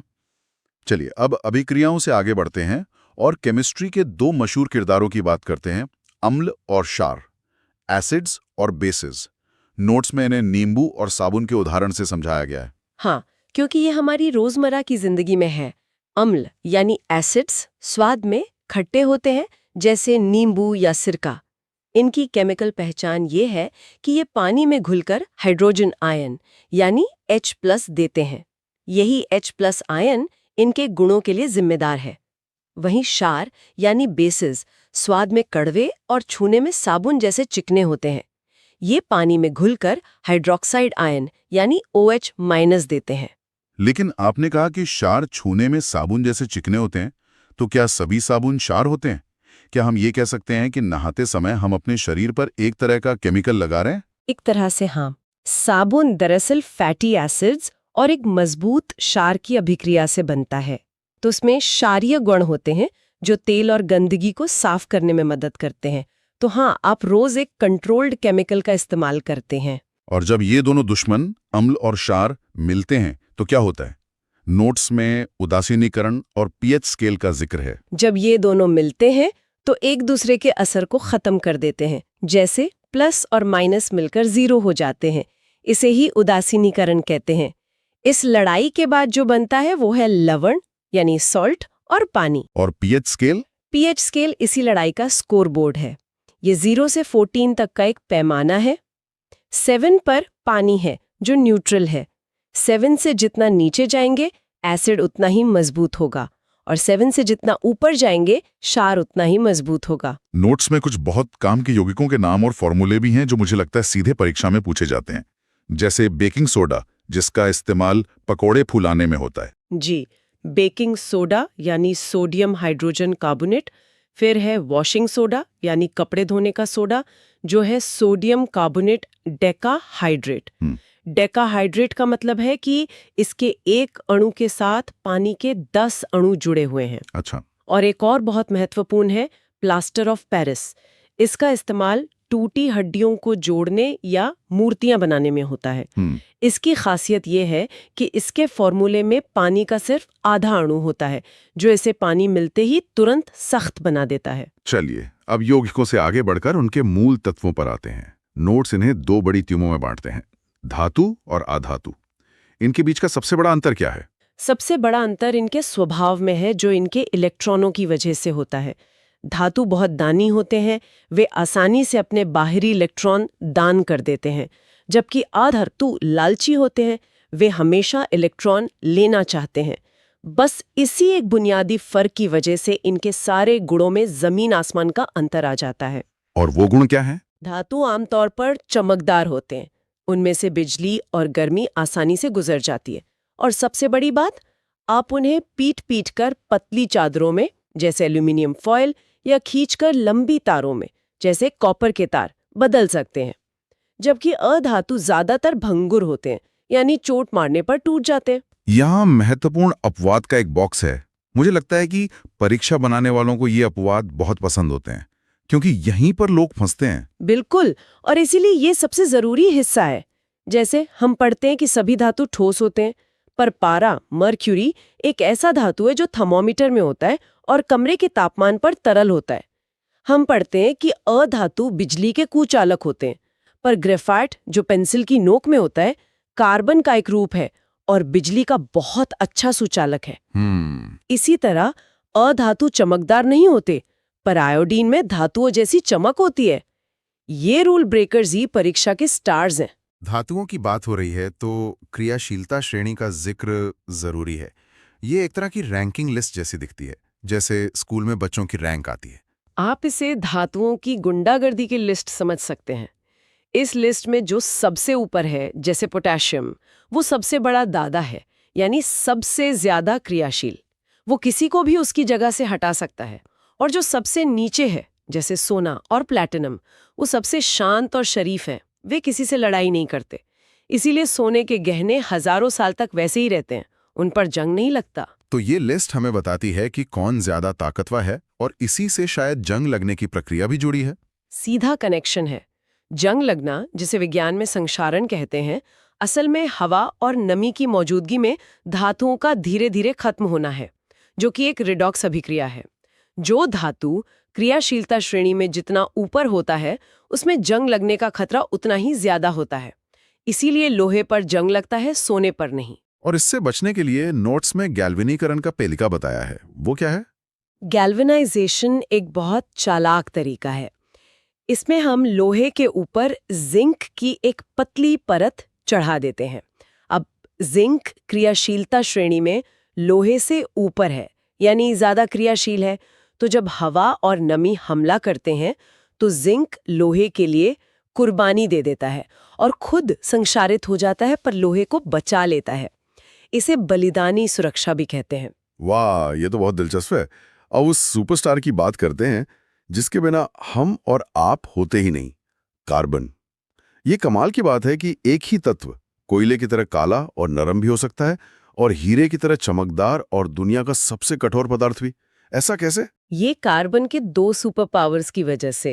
पहला है श्रृंखलन यानी कैटेनेशन, मतलब कार्बन के परमाणु आपस में जुड़कर लंबी लंबी चेन और रिंग्स बना सकते हैं, जैसे कोई अपनी टीम बना रहा हो। दूसरा है इसकी संयोजकता, 4 होना, मतलब एक कार्बन परमाणु एक साथ 4 अलग-अलग परमाणुओं से दोस्ती कर सकता है। इन्हीं 2 गुणों की वजह से ये लाखों तरह के यौगिक बनाता है जो जीवन का आधार हैं। और हीरा और ग्रेफाइट का राज क्या है? बने तो दोनों कार्बन से ही हैं। इसका राज उनकी बनावट में है। सोचिए आपके पास लेगो ब्लॉक्स हैं। उन्हीं ब्लॉक्स से आप एक कार भी बना सकते हैं और एक घर भी। ब्लॉक्स तो वही हैं। मतलब कार्बन परमाणु, पर उनकी बनावट अलग होने से चीज पूरी तरह बदल जाती है। हीरे में हर कार्बन परमाणु 4 दूसरे कार्बन परमाणुओं से एक बहुत मजबूत 3D पिंजरे जैसी संरचना में जुड़ा होता है, जो उसे दुनिया का सबसे कठोर पदार्थ बनाता है। अच्छा। वहीं ग्रेफाइट में कार्बन परमाणु परतों में होते हैं, जो एक दूसरे पर फिसल सकती हैं, जैसे ताश के पत्ते।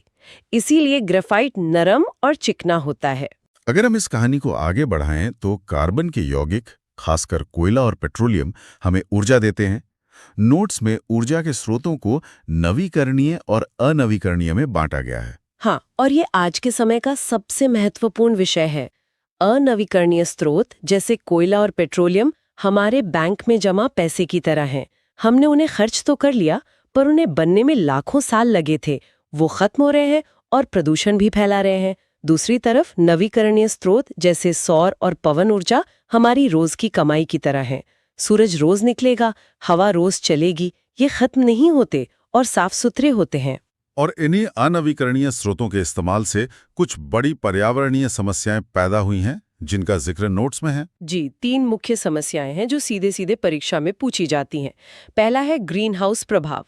कार्बन डाइऑक्साइड और मीथेन जैसी गैसें पृथ्वी के लिए एक कंबल की तरह काम करती हैं।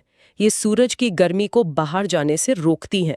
थोड़ी गर्मी जरूरी है, पर ज्यादा गैसों की वजह से ये कंबल मोटा होता जा रहा है और पृथ्वी गर्म हो रही है, जिसे हम ग्लोबल वार्मिंग कहते हैं। और दूसरा है ओजोन परत का क्षय। ओजोन परत को मैं पृथ्वी का सनस्क्रीन समझता हूँ। बिल्कुल सही। ये हमें सूरज की हानिकारक पराबैंगनी यानी यूवी किरणों से बचाती है। पर क्लोरोफ्लोरोकार्बन यानी CFCs जैसी गैसें जो पहले फ्रिज और AC में इस्तेमाल होती थीं, इस सनस्क्रीन में छेद कर रही हैं, जिससे त्वचा कैंसर जैसी बीमारियों का खतरा बढ़ गया है। और तीसरी समस्या है अम्ल वर्षा, जिसका असर हमने आगरा में ताजमहल पर भी देखा है। सही कहा। कारखानों और गाड़ियों से निकलने वाली सल्फर डाइऑक्साइड और नाइट्रोजन डाइऑक्साइड जैसी गैसें हवा में जाकर पानी से मिलती हैं और तेजाब बना लेती हैं। जब बारिश होती है तो ये तेजाब भी साथ में बरसता है। ये न सिर्फ संगमरमर की इमारतों को पीला कर रहा है, बल्कि मिट्टी को भी बंजर बना रहा है और तालाबों की मछलियों को भी मार रहा है। तो ये थी रसायन विज्ञान और पर्यावरण के कुछ सबसे जरूरी बिंदुओं की एक गहरी पड़ताल। कहानी शुरू करते हैं सबसे बेसिक सवाल से। जिंदा रहने के लिए ऊर्जा कहाँ से लाएं? नोट्स के हिसाब से इसके 2 ही मुख्य तरीके हैं। या तो अपना खाना खुद बनाओ या किसी और का खाना चुराओ। इसे कहने का ये एक शानदार तरीका है। तो पहला तरीका मतलब अपना खाना खुद बनाना, उसे कहते हैं ऑटोट्रॉफिक न्यूट्रिशन। और इसके मास्टर शेफ हैं हरे पौधे। हाँ, वो एक जादुई प्रक्रिया का इस्तेमाल करते हैं जिसे हम फोटोसिंथेसिस कहते हैं। वो बस हवा से कार्बन डाइऑक्साइड लेते हैं, जमीन से पानी और सूरज की रोशनी को एनर्जी की तरह इस्तेमाल करके अपने लिए खाना बना लेते हैं। और इसमें वो एक क्या कहते हैं, हरा पिगमेंट मदद करता है। क्लोरोफिल, वही उन्हें उनका हरा रंग भी देता है। और हम इंसान आते हैं दूसरी कैटेगरी में, हेटेरोट्रॉफिक, जो दूसरों पर निर्भर हैं। लेकिन इन नोट्स में एक पौधा है जो नियमों को तोड़ रहा है। आप कीटभक्षी पौधे की बात कर रहे हैं। हाँ, घड़ा पौधा। ये तो किसी साइंस फिक्शन फिल्म जैसा लगता है। एक पौधा जो कीड़े खा रहा है। और यहाँ पर क्यों का सवाल बहुत दिलचस्प हो जाता है। ये पौधे कोई शौकिया शिकारी नहीं है। तो फिर क्यों? ये मजबूरी में ऐसा करते हैं। ये ऐसी मिट्टी में उगते हैं जहाँ नाइट्रोजन जैसे जरूरी पोषक तत्वों की भारी कमी होती है। तो प्रकृति ने उन्हें एक अनोखा तरीका दिया है। अच्छा, तो वो कीड़ों को पचाकर अपनी नाइट्रोजन की जरूरत पूरी करते हैं। बिल्कुल, ये सर्वाइवल का एक बेहतरीन उदाहरण है।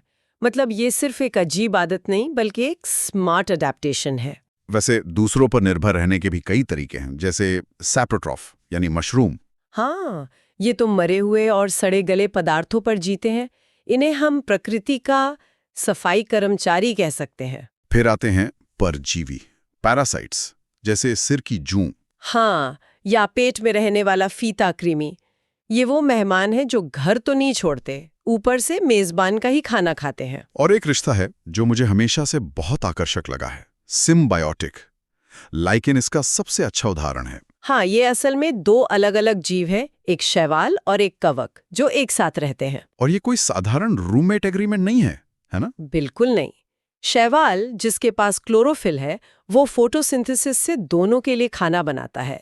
बदले में कवक शैवाल को रहने के लिए एक सुरक्षित ढांचा, पानी और मिनरल्स देता है। मतलब वे एक दूसरे के बिना जिंदा ही नहीं रह सकते। सही, ये प्रकृति का सबसे सफल पार्टनरशिप मॉडल है। चलिए, अब इस खाने को शरीर के अंदर ले चलते हैं। मान लीजिए हमने खाने का एक निवाला लिया। यहाँ से एक रोमांचक सफर शुरू होता है। हाँ, सबसे पहले निवाला मुंह में आया, जहां दांतों ने उसे तोड़ना शुरू कर दिया। एक कंस्ट्रक्शन साइट की तरह। बिल्कुल, और इस साइट पर सिर्फ तोड़ने का काम नहीं होता। यहीं पर हमारी लार मतलब सलाइवा में मौजूद एक एंजाइम एमाइलेज काम पर लग जाता है। ये क्या करता है? ये स्टार्च को, जो कि एक कॉम्प्लेक्स कार्बोहाइड्रेट है, उसे सरल शर्करा में तोड़ना शुरू कर देता है। ओह, तो इसीलिए कहते हैं कि अगर आप रोटी को बहुत देर तक चबाते रहें तो वो मीठी लगने लगती है, इसी एमाइलेज की वजह से। बिल्कुल, यही वो एमाइलेज है जो अपना काम कर रहा होता है। मुंह के बाद भोजन जाता है खाने की नली में, इसीफेगस। हाँ, वो एक फिसलन भली सुरंग है। यहाँ कोई पाचन नहीं होता, ये सिर्फ एक रास्ता है। और ये खास वेव लाइक मोशन का इस्तेमाल करता है, पेरिस्टाल्सिस, ताकि खाना सीधा पेट तक पहुंचे। और फिर आता है अगला स्टेशन, पेट। यहाँ असली केमिकल ड्रामा शुरू होता है। हाँ, यहाँ गैस्ट्रिक जूस होता है, जिसमें हाइड्रोक्लोरिक एसिड यानी HCl भी शामिल है। एसिड, ये तो बहुत शक्तिशाली होता है। बहुत ज्यादा। ये इतना शक्तिशाली है कि इसका काम है भोजन के साथ आए बैक्टीरिया और कीटाणुओं को खत्म करना। इसी एसिड वाले माहौल में एक और एंजाइम पेप्सिन एक्टिवेट होता है और प्रोटीन को पचाना शुरू कर देता है। एक मिनट, अगर ये एसिड इतना शक्तिशाली है तो ये हमारे पेट को क्यों नहीं पचा डालता? शानदार सवाल। इसका जवाब है पेट का अपना सुरक्षा कवच, म्यूकस। पेट की अंदरूनी दीवार पर म्यूकस की एक मोटी चिपचिपी परत होती है जो उसे एसिड से बचाती है। मतलब पेट ने अपना खुद का स्क्रीन प्रोटेक्टर लगा रखा है। एक तरह से हाँ। पेट के इस एसिड चैम्बर से निकलकर भोजन का सफर पहुंचता है छोटी आंत में, और नोट्स के मुताबिक इसकी लंबाई लगभग 7.5 मीटर होती है। हाँ, सुनने में यकीन नहीं होता है ना? ये तो मेरे कमरे की लंबाई से भी ज्यादा है। ये सब हमारे अंदर फिट कैसे हो जाता है? प्रकृति की पैकेजिंग कमाल की है। ये बहुत ही करीने से हमारे पेट के हिस्से में मुड़ी हुई होती है। और ये लंबाई जरूरी भी है, क्योंकि पाचन और पोषक तत्वों के अवशोषण का ज्यादातर काम यही होता है। और इसमें लिवर और पैंक्रियास भी मदद करते हैं ना? हाँ, लिवर से पित्त यानी बाइल आता है जो फैट को तोड़ता है, और पैंक्रियास से ट्रिप्सिन और लाइपेज जैसे शक्तिशाली एंजाइम आते हैं जो प्रोटीन और फैट का काम तमाम कर देते हैं। और अवशोषण के लिए भी यहाँ एक खास व्यवस्था है। नोट्स में विली का जिक्र है, जो उंगली जैसी संरचनाएं होती हैं। हाँ, और ये विली बहुत महत्वपूर्ण है। ये लाखों की संख्या में होती हैं और छोटी आंत के अंदरूनी सतह क्षेत्र को जबरदस्त तरीके से बढ़ा देती हैं। कितना बढ़ा देती हैं? इसे ऐसे समझिए, अगर हम छोटी आंत को खोलकर पूरा फैला दें तो ये लगभग एक टेनिस कोर्ट जितनी जगह घेर लेगी। क्या बात है! हमारे अंदर एक पूरा टेनिस कोर्ट है सिर्फ खाना सोखने के लिए। ये अविश्वसनीय है। और इस लंबे सफर का आखिरी पड़ाव है बड़ी आंत। यहाँ क्या होता है? बड़ी आंत का मुख्य काम है बचे हुए अपशिष्ट में से पानी और कुछ जरूरी लवणों को वापस सोख लेना। ये हमारे शरीर का वाटर रिसाइकलिंग प्लांट है। ठीक है, तो पाचन तंत्र ने ईंधन यानी ग्लूकोज को तो खून में पहुंचा दिया, लेकिन किसी भी इंजन को चलाने के लिए ईंधन के साथ ऑक्सीजन भी चाहिए। बेहतरीन कनेक्शन है। यहीं पर श्वसन यानी रेस्पिरेशन और परिवहन यानी ट्रांसपोर्टेशन सिस्टम की भूमिका आती है। और श्वसन का मतलब सिर्फ सांस लेना नहीं है। बिल्कुल नहीं, ये एक सेलुलर प्रक्रिया है जहां हमारी कोशिकाएं ग्लूकोज को ऑक्सीजन की मदद से जलाती हैं और एटीपी के रूप में ऊर्जा पैदा करती हैं। ये एटीपी हमारे शरीर की करेंसी है। नोट्स में 2 तरह के श्वसन का जिक्र है, एरोबिक और एनारोबिक। हाँ, ज्यादातर समय हमारी कोशिकाएं एरोबिक श्वसन करती हैं, यानी ऑक्सीजन की मौजूदगी में। ये बहुत एफिशिएंट है। लेकिन सोचिए, जब आप बहुत तेज दौड़ते हैं तो आपकी मांसपेशियों को अचानक बहुत ज्यादा ऊर्जा की जरूरत पड़ती है। पर उतनी जल्दी ऑक्सीजन नहीं पहुंच पाती। सही। तो उस इमरजेंसी में वे एनारोबिक श्वसन का रास्ता अपनाती हैं, मतलब बिना ऑक्सीजन के ग्लूकोज को तोड़कर ऊर्जा बनाती हैं। ये एक शॉर्टकट जैसा हुआ। हाँ, लेकिन इसका एक साइड इफेक्ट है, लैक्टिक एसिड का बनना। अच्छा, तो वो जो मांसपेशियों में जलन और थकान होती है, वो इसी की वजह से है। बिल्कुल। अब ये ऊर्जा और ऑक्सीजन पूरे शरीर में पहुंचती कैसे है? यहाँ पर रक्त और हृदय की कहानी शुरू होती है। रक्त हमारा ट्रांसपोर्टेशन सिस्टम। हाँ, इसमें लाल रक्त कोशिकाएं यानी आरबीसी है, जो हमारी ऑक्सीजन टैक्सी हैं। सफेद रक्त कोशिकाएं डब्ल्यूपीसी हमारे शरीर की सेना है, और प्लेटलेट्स वो इमरजेंसी रिपेयर टीम है जो चोट लगने पर खून का थक्का जमाती है। और इस पूरे सिस्टम का सेंट्रल पंपिंग स्टेशन है हमारा दिल। नोट्स में एक शब्द है डबल सर्कुलेशन। ये सुनने में थोड़ा जटिल लगता है, पर इसका कॉन्सेप्ट बहुत सीधा और शानदार है। इसका मतलब है कि खून को शरीर का एक पूरा चक्कर लगाने के लिए दिल से 2 बार गुजरना पड़ता है। 2 बार? कैसे? पहली बार शरीर से इस्तेमाल हुआ गंदा खून दिल में आता है, जो उसे फेफड़ों में भेजता है साफ होने के लिए। दूसरी बार फेफड़ों से साफ ऑक्सीजन वाला खून वापस दिल में आता है, और फिर दिल उसे जोर से पंप करके पूरे शरीर में भेजता है। अच्छा, इससे ये पक्का होता है कि हमारे शरीर को हमेशा हाई प्रेशर पर ऑक्सीजन वाला खून मिले। बिल्कुल। और यहीं पर वो मशहूर कंफ्यूजन भी आता है कि पल्मोनरी धमनी गंदा खून ले जाती है और पल्मोनरी शिरा साफ खून लाती है। हाँ, ये हमेशा लोगों को कंफ्यूज करता है। इसका सरल नियम ये है, धमनियां यानी आर्टरीज हमेशा खून को दिल से दूर ले जाती हैं, और शिराएं यानी वेन्स खून को दिल की ओर लाती हैं। बस। ये बहुत अच्छी तरह से समझाया। अब एक सवाल, शरीर में इन सभी प्रक्रियाओं के बाद जो कचरा बनता है उसका क्या होता है? उसके लिए हमारे पास उत्सर्जन तंत्र है, जिसके हीरो हैं हमारे गुर्दे यानी किडनी। ये हाईटेक फिल्टर की तरह है ना? हाँ, ये दिन भर में सैकड़ों लीटर खून को छानती हैं और उसमें से यूरिया जैसे जहरीले कचरे को अलग करके मूत्र यानी यूरिन बना देती हैं। और नोट्स में लिखा है कि अलग-अलग जीव अलग-अलग तरह का कचरा निकालते हैं। हाँ, यह प्रकृति के अनुकूलन का एक और सुंदर उदाहरण है। हम इंसान यूरिया निकालते हैं, जिसके लिए ठीक-ठाक पानी चाहिए। मछलियां, जिनके पास पानी की कमी नहीं है, वे अमोनिया निकालती हैं। और पक्षी और रेगिस्तानी जीव, जिन्हें पानी बचाना है, वो यूरिक एसिड निकालते हैं, जो एक पेस्ट की तरह बहुत कम पानी के साथ बाहर निकल जाता है। मतलब हर जीव का वेस्ट मैनेजमेंट सिस्टम उसके वाटर बजट के हिसाब से डिजाइन किया गया है। वाह! अब बात करते हैं शरीर के वायरलेस कम्युनिकेशन नेटवर्क की, यानी हार्मोन्स की। जरूर। हार्मोन्स एक तरह से शरीर के व्हाट्सएप मैसेज है। ये खास ग्रंथियों से निकलते हैं, सीधे खून में मिल जाते हैं और पूरे शरीर में घूमते हैं। और इन ग्रंथियों में पिट्यूटरी ग्रंथि को मास्टर ग्रंथि कहा गया है। यानी ये ग्रुप एडमिन है। बिल्कुल, ये ग्रुप एडमिन की तरह है जो दूसरे ग्लैंड्स को कंट्रोल करती है। फिर थायराइड है, पैनक्रियास है, जो इंसुलिन बनाकर ब्लड शुगर को कंट्रोल करता है, और एड्रिनल ग्रंथि जो एड्रेनालिन बनाती है, लड़ो या भागो वाला हार्मोन। वही। और आखिर में प्रजनन। नोट्स में जुड़वा बच्चों के पीछे का विज्ञान समझाया गया है, जो बहुत आकर्षक है। हाँ, जुड़वा 2 तरह के होते हैं। आइडेंटिकल ट्विन्स तब बनते हैं जब एक ही अंडाणु एक शुक्राणु से फर्टिलाइज होने के बाद 2 हिस्सों में बंट जाता है, इसलिए उनका डीएनए बिल्कुल एक जैसा होता है। और दूसरे होते हैं फ्रेटर्नल ट्विन्स। ये तब बनते हैं जब 2 अलग-अलग अंडाणु 2 अलग-अलग शुक्राणुओं से फर्टिलाइज होते हैं। वे आनुवंशिक रूप से उतने ही समान होते हैं जितने कोई भी 2 भाई बहन। और एक बहुत जरूरी वैज्ञानिक तथ्य जो एक सामाजिक मिथक को भी तोड़ता है कि बच्चे का लिंग पिता द्वारा निर्धारित होता है, माँ द्वारा नहीं। बिल्कुल, क्योंकि माँ के अंडाणु में हमेशा एक्स क्रोमोसोम होता है, पिता के शुक्राणु में या तो एक्स हो सकता है या वाई। और ये पूरी तरह से संयोग की बात है कि कौन सा शुक्राणु अंडाणु से मिलता है।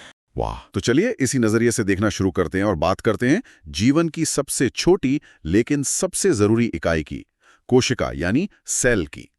इसे अक्सर जीवन की फैक्ट्री कहा जाता है, जो मुझे लगता है कि बिल्कुल सही है। पर क्या सारी फैक्ट्रियां एक जैसी होती है? नहीं, यहीं पर जीव विज्ञान का एक बहुत बड़ा विभाजन आता है। एक तरफ है प्रोकैरियोटिक कोशिकाएं। समझिए, ये एक कमरे वाला स्टूडियो अपार्टमेंट है जहां सारा सामान एक साथ पड़ा है। कोई अलग से कंट्रोल रूम नहीं है। कंट्रोल रूम नहीं है? नहीं, उनका जेनेटिक मटेरियल बस ऐसे ही कोशिका के अंदर तैरता रहता है। बैक्टीरिया इसी कैटेगरी में आते हैं। एक कमरे का घर, ठीक है। और दूसरी तरफ? दूसरी तरफ है यूकैरियोटिक कोशिकाएं, जो एक महल की तरह है।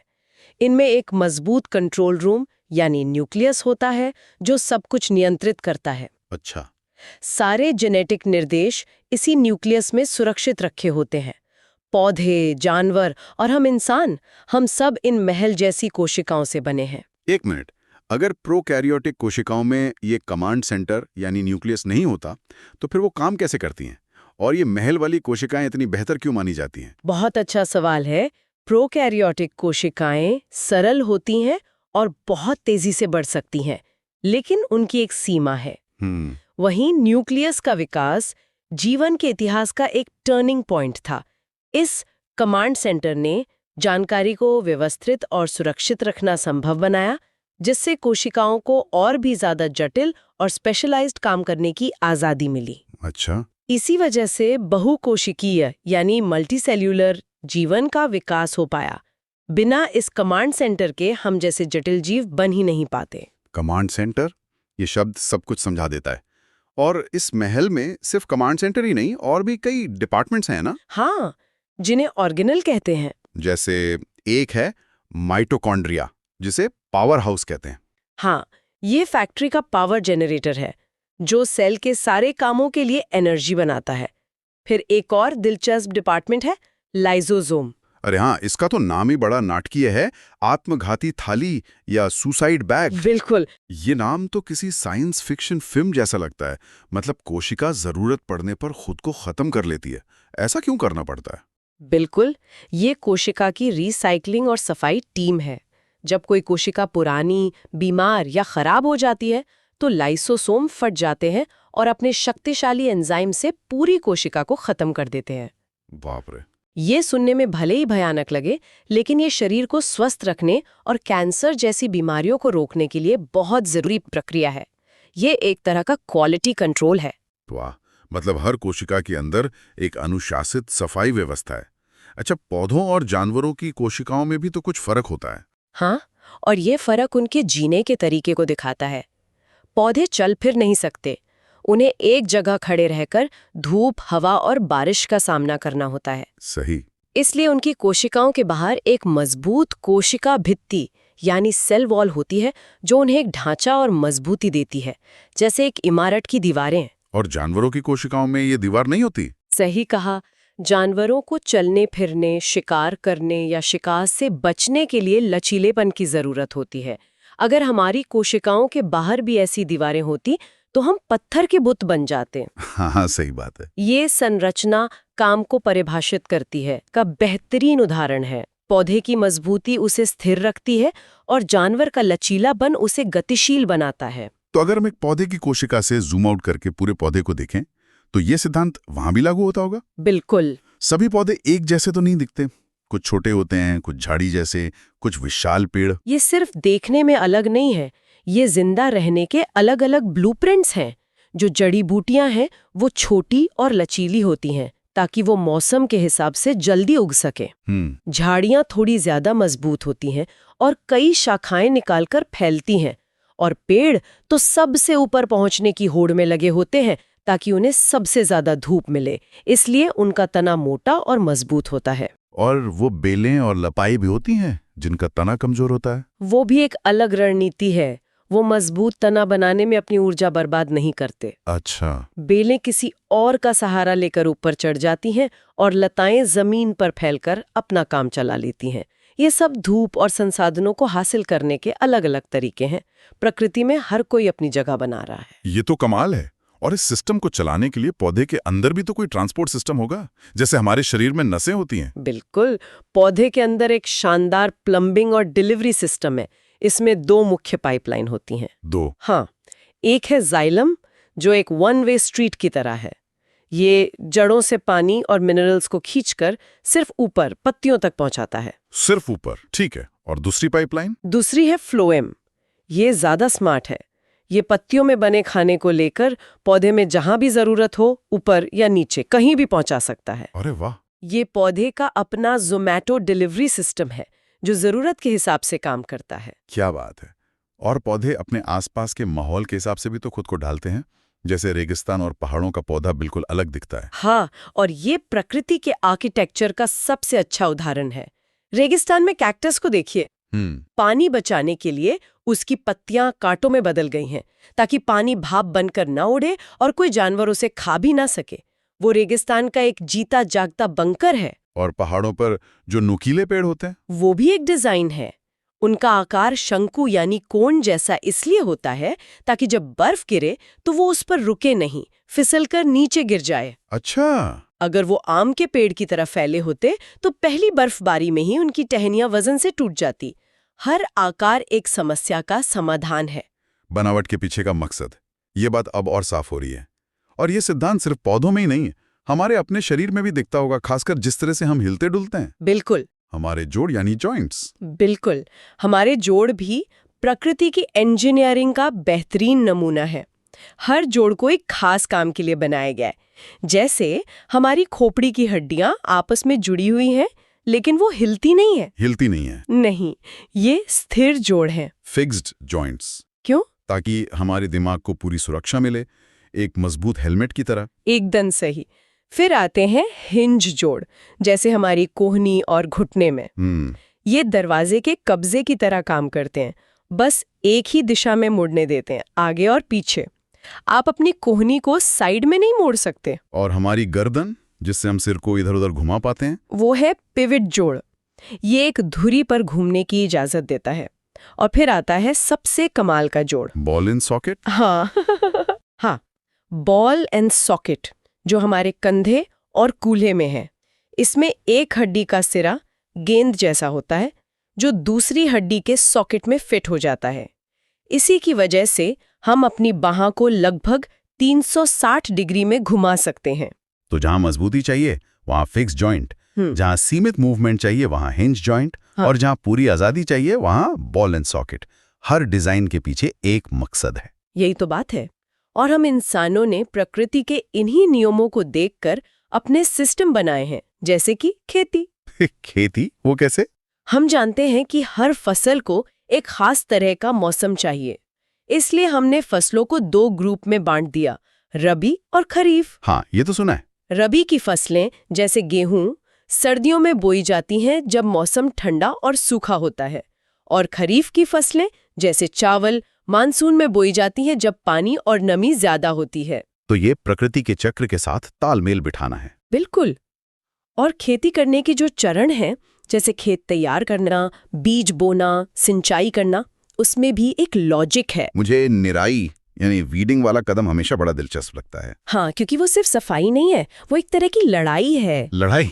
आपकी फसल और खरपतवार दोनों एक ही मुट्ठी भर मिट्टी से पानी और पोषक तत्वों के लिए लड़ रहे हैं।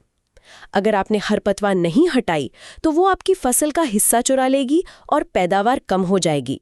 हर कदम अगले कदम की सफलता सुनिश्चित करता है। हमने पौधों और इंसानों जैसे बड़े सिस्टम्स की बात तो कर ली, लेकिन कहते हैं कि असली खिलाड़ी तो वो हैं जो हमें दिखाई भी नहीं देते। सूक्ष्म जीव। हाँ, ये बैक्टीरिया, वायरस, ये हमारे दोस्त हैं या दुश्मन? दोनों। ये दुनिया के सबसे बड़े उदाहरण है कि एक ही चीज अच्छी भी हो सकती है और बुरी भी। ये इस पर निर्भर करता है कि वो कहाँ है और क्या कर रही है। मतलब? जैसे लैक्टोबैसिलस बैक्टीरिया जो दूध को दही में बदल देता है, वो हमारा दोस्त है। यीस्ट जो ब्रेड को फुलाता है और शराब बनाता है, वो भी हमारा दोस्त है। लेकिन फिर वायरस जैसे दुश्मन भी हैं? हाँ, वायरस तो परजीवी हैं। उन्हें जिंदा रहने और अपनी संख्या बढ़ाने के लिए हमारे शरीर की कोशिकाओं पर कब्जा करना पड़ता है। और कुछ जीव तो बीमारियां फैलाने का काम करते हैं, जैसे मच्छर जो मलेरिया फैलाता है। यहीं पर एडवर्ड जेनर जैसे वैज्ञानिकों का काम सामने आता है, जिन्होंने चेचक का टीका बनाकर हमें ऐसे दुश्मनों से लड़ने का हथियार दिया। मतलब अगर हमें ये पता चल जाए कि कोई बीमारी फैलती कैसे है तो उसे रोकना आसान हो जाता है। बिल्कुल। जैसे हैजा पानी से फैलता है तो बस पानी साफ कर दो, बीमारी कंट्रोल में। बिल्कुल। और यही सिद्धांत खाने को संरक्षित करने यानी फूड प्रिजर्वेशन पर भी लागू होता है। हमें पता है कि सूक्ष्म जीव खाने को खराब करते हैं, तो हम ऐसे तरीके अपनाते हैं जिनसे वो बढ़ ना सके। जैसे नमक या चीनी लगाना। हाँ, या तेल या सिरके में रखना। ये सब उन सूक्ष्म जीवों को मात देने के तरीके हैं। हाँ। पाश्चराइजेशन भी यही करता है, दूध को गर्म करके हानिकारक बैक्टीरिया को मार देता है। ये सब छोटे छोटे जीव मिलकर एक बहुत बड़ा सिस्टम चलाते हैं, और शायद इसका सबसे बड़ा उदाहरण है नाइट्रोजन चक्र। ये नाम सुनने में बड़ा भारी लगता है। इसे एक कहानी की तरह समझते हैं। हवा में लगभग 78% नाइट्रोजन है, लेकिन पौधे इसे सीधे इस्तेमाल नहीं कर सकते। नहीं, वो एक खजाने की तरह है जो एक मजबूत ताले में बंद है। तो इस ताले को कौन खोलता है? कुछ खास तरह के बैक्टीरिया जो मिट्टी या कुछ पौधों की जड़ों में रहते हैं, वो इस ताले को खोलते हैं, यानी नाइट्रोजन स्थिरीकरण करते हैं और हवा की नाइट्रोजन को पौधों के इस्तेमाल लायक बनाते हैं। ठीक है, ताला खुल गया। अब दूसरे बैक्टीरिया उस खजाने को पौधे के खाने लायक रूप यानी नाइट्रेट्स में बदलते हैं। इसे नाइट्रीकरण कहते हैं। अच्छा। पौधे इस खाने को अपनी जड़ों से सोख कर बड़े होते हैं। जब ये पौधे और उन्हें खाने वाले जानवर मर जाते हैं तो डीकम्पोजर यानी अपघटक उस खजाने को वापस मिट्टी में डाल देते हैं। और आखिर में कुछ और बैक्टीरिया उस नाइट्रोजन को वापस हवा में भेजकर ताला लगा देते हैं ताकि प्रकृति में बैलेंस बना रहे। वाह, मतलब ये पूरा चक्र उन छोटे छोटे अदृश्य बैक्टीरिया पर निर्भर है। उनके बिना तो जीवन ही संभव नहीं होता। यही तो बात है, वो इस ग्रह के असली मैनेजर हैं। तो एक कोशिका की फैक्ट्री से लेकर नाइट्रोजन के इस विशाल चक्र तक आज हमने एक शानदार सफर तय किया है।